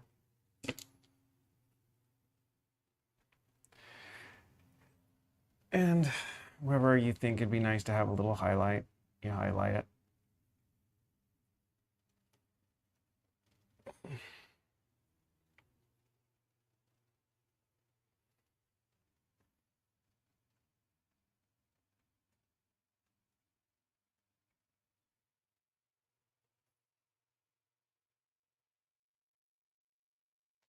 With pupils, you don't really have to do an eye. Just do a little dot.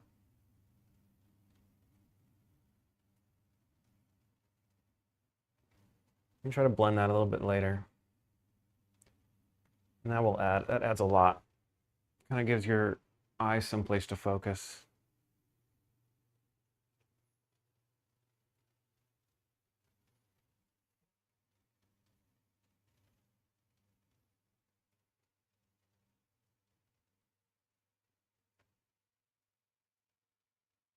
I feel like the tiny little highlights do so much of the work.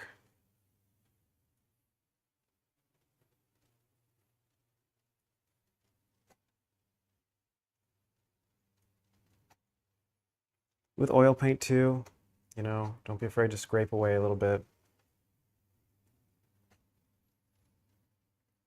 Painting by subtraction is a great way to paint.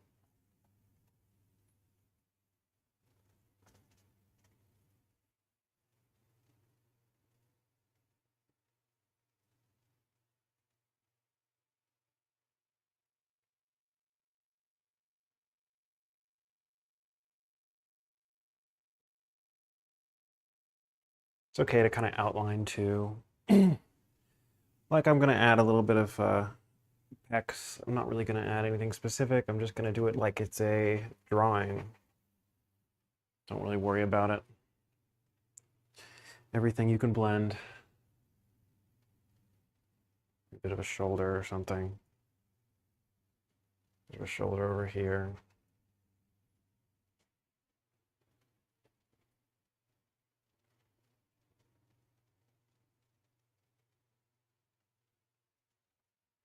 Forget to add a little highlight for the nostrils.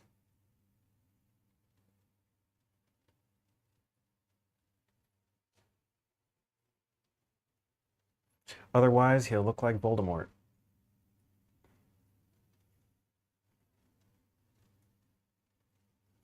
You can do a little highlight on the lip right here too.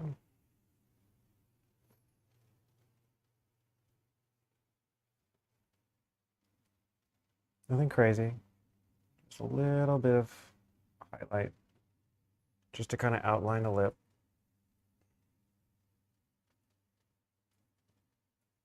You can put some highlights right here too. The lip kind of falls off right there. Not up to the corner, kind of like a reverse, like a rainbow arch. That does pretty well, but you got to be really light with that one. But I find that definitely adds.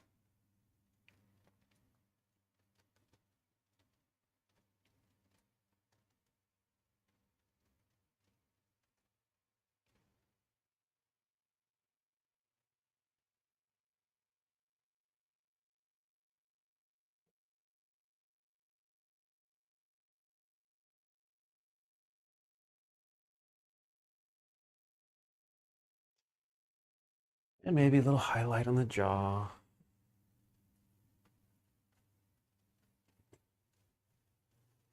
All done with white, because white will blend into the color as much as you want, or as little as you want.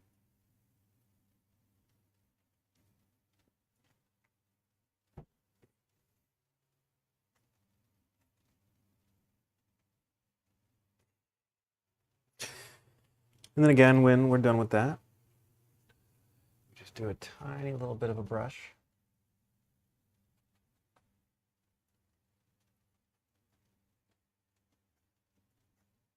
Even once over is probably fine. I'll do it a couple times because I'm a chronic overblender.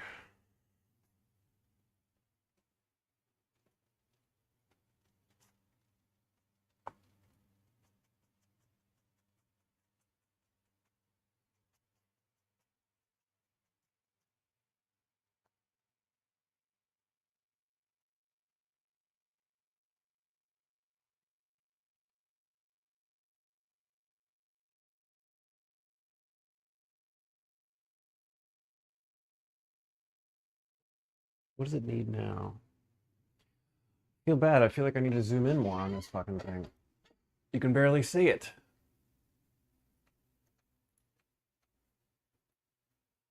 Let's see if I can zoom in more.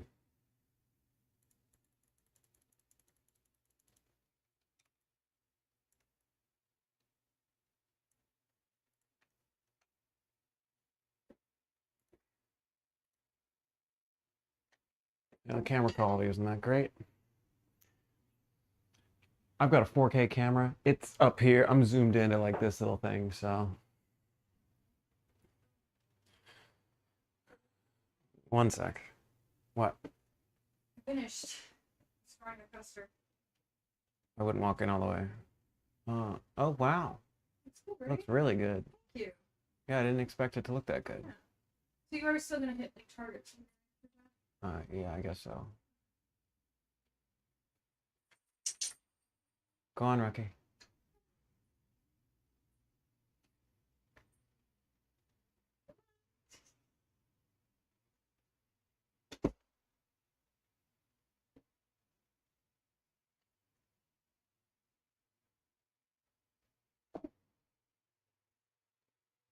Okay.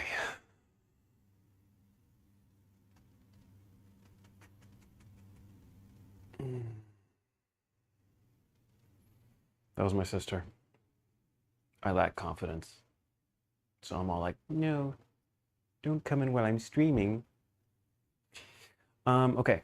I feel like I'm okay with this for now. I feel like we can stop. Normally what we do,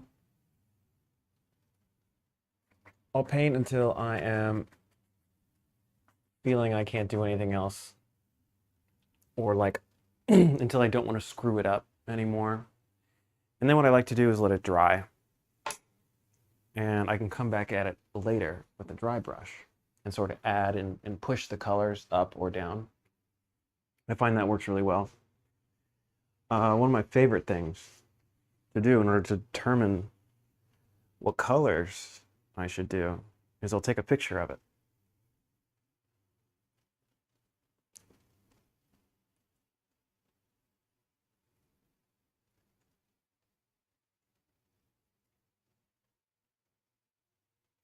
And what you can do after you take a picture of it is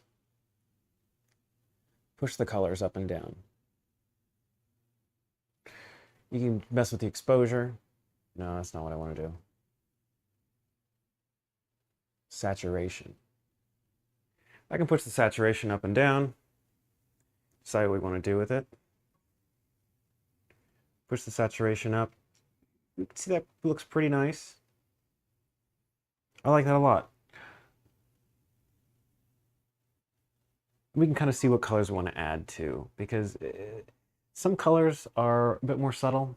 Like there's a pink right about here, as you can see on the phone version. Goddamn reflections. And it barely shows up. But with this, it shows up quite a lot. God, I wish you could see that. And I think I might want to do that. I might want to push that up a little bit. And I could do that now, but I don't dare do that now, because I'm liable to screw up the overall texture.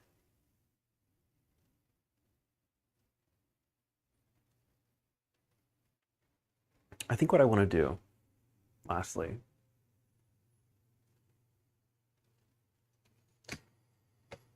I'm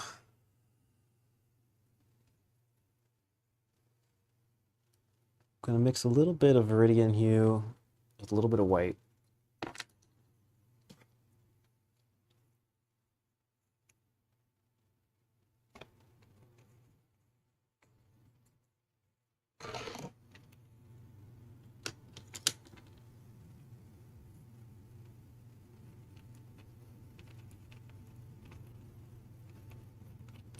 I think what I want to do with that is add just a little bit like that and like that.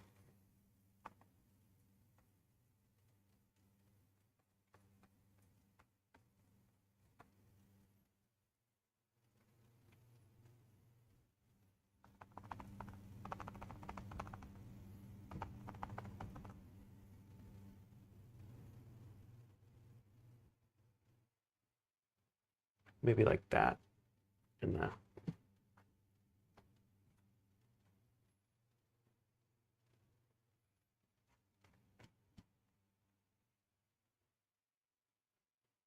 Yeah, that's nice.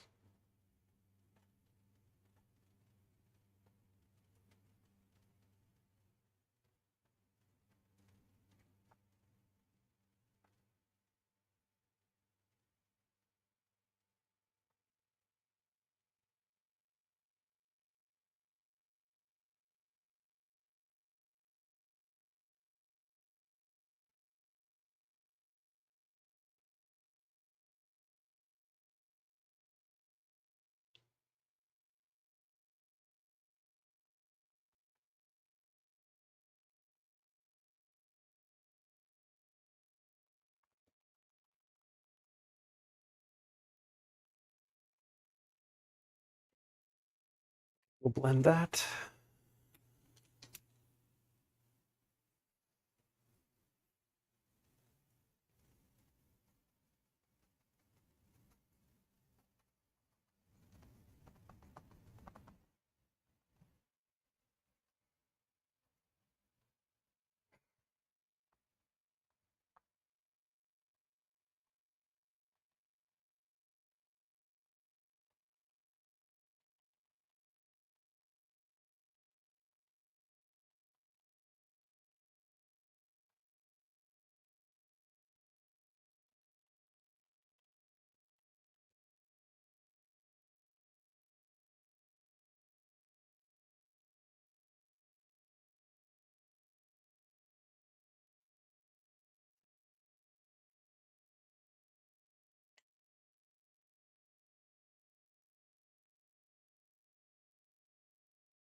Okay.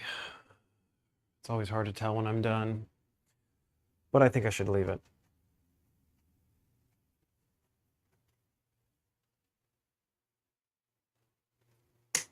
Pencils down. Okay.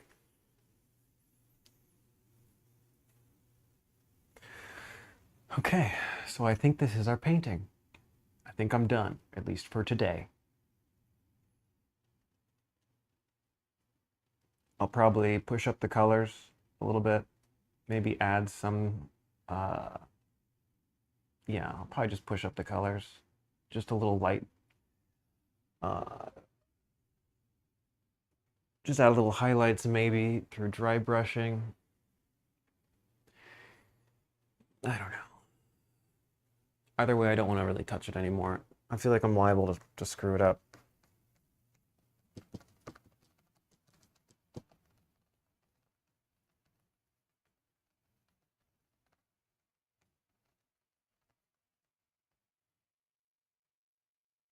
Yeah, I really like it though.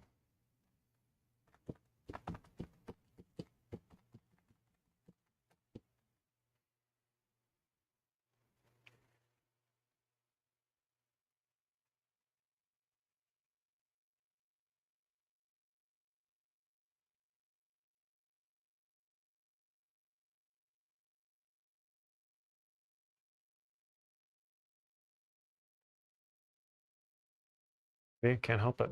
Can't help it. Okay, stop touching it.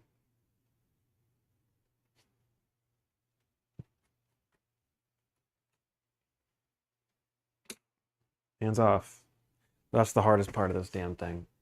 Ugh. Okay. All right. I'm happy with that.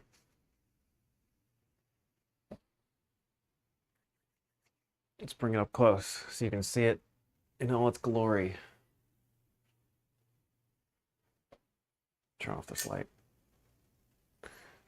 What do you think? What feeling does this evoke? What's the first word that comes to your head when you see this? I think astronomy or a nebula.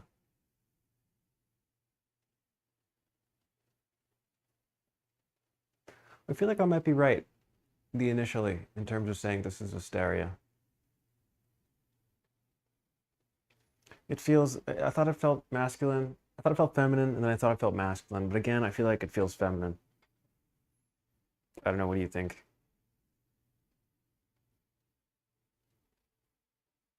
Should I do the TikTok reveal?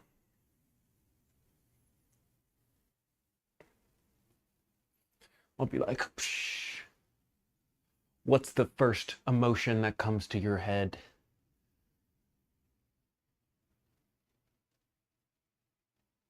What's the first emotion that comes to your mind? Too dark. No one can see it. Too shiny. No one can see it.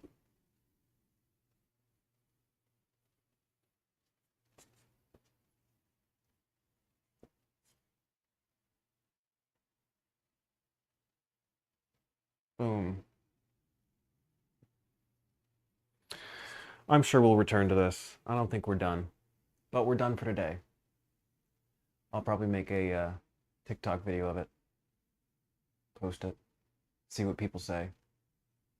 And from there, we can speculate wildly on what this should be. I'm feeling Astaria, though. Asteria?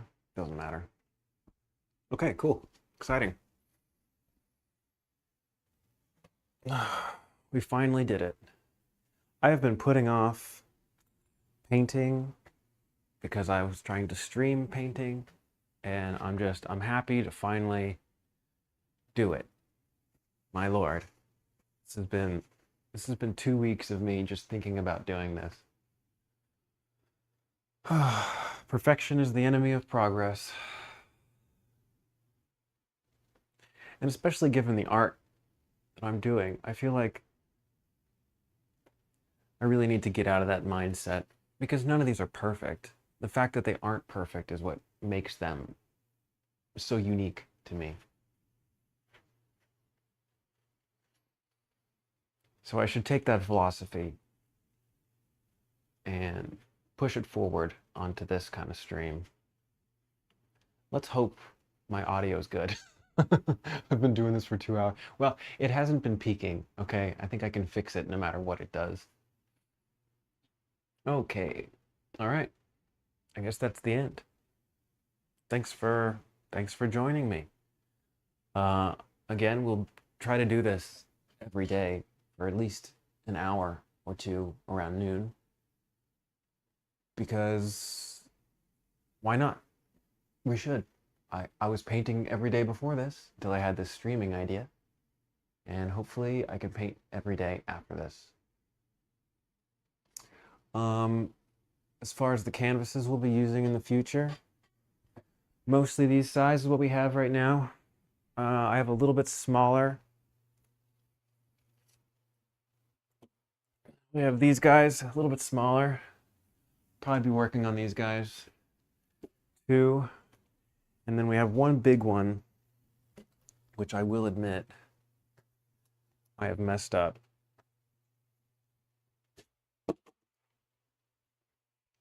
We've got this one, which is technically already a failure. This is my very first attempt at painting. I did an okay job, if you could see it. I mean, I did the pants beautifully. I did a man kind of falling, but I just wasn't into it. So because I was a noob and didn't know anything about painting, I gessoed over it. And you're not supposed to do that over oil. So this is not going to be an archival piece. It will not hold up in the long run. But we're going to paint over it anyways. Probably do something like Poseidon, because that's kind of the vibe of Poseidon anyways, right? God of earthquakes, god of degradation and new things coming. I think if this falls apart, that sort of fits the theme. And then lastly,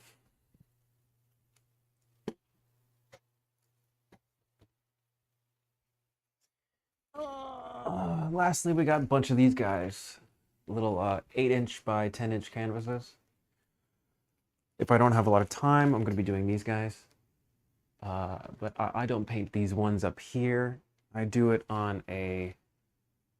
I don't know where it is right now. But I have a tiny easel for tiny canvases. I'll be doing that on there. Okay. And that is what we'll be doing on this channel. Just painting every day. We're going to do live stream paintings. Hopefully an hour, 2 hours. We'll be posting the VODs. And hopefully I can edit each one of these guys into little videos.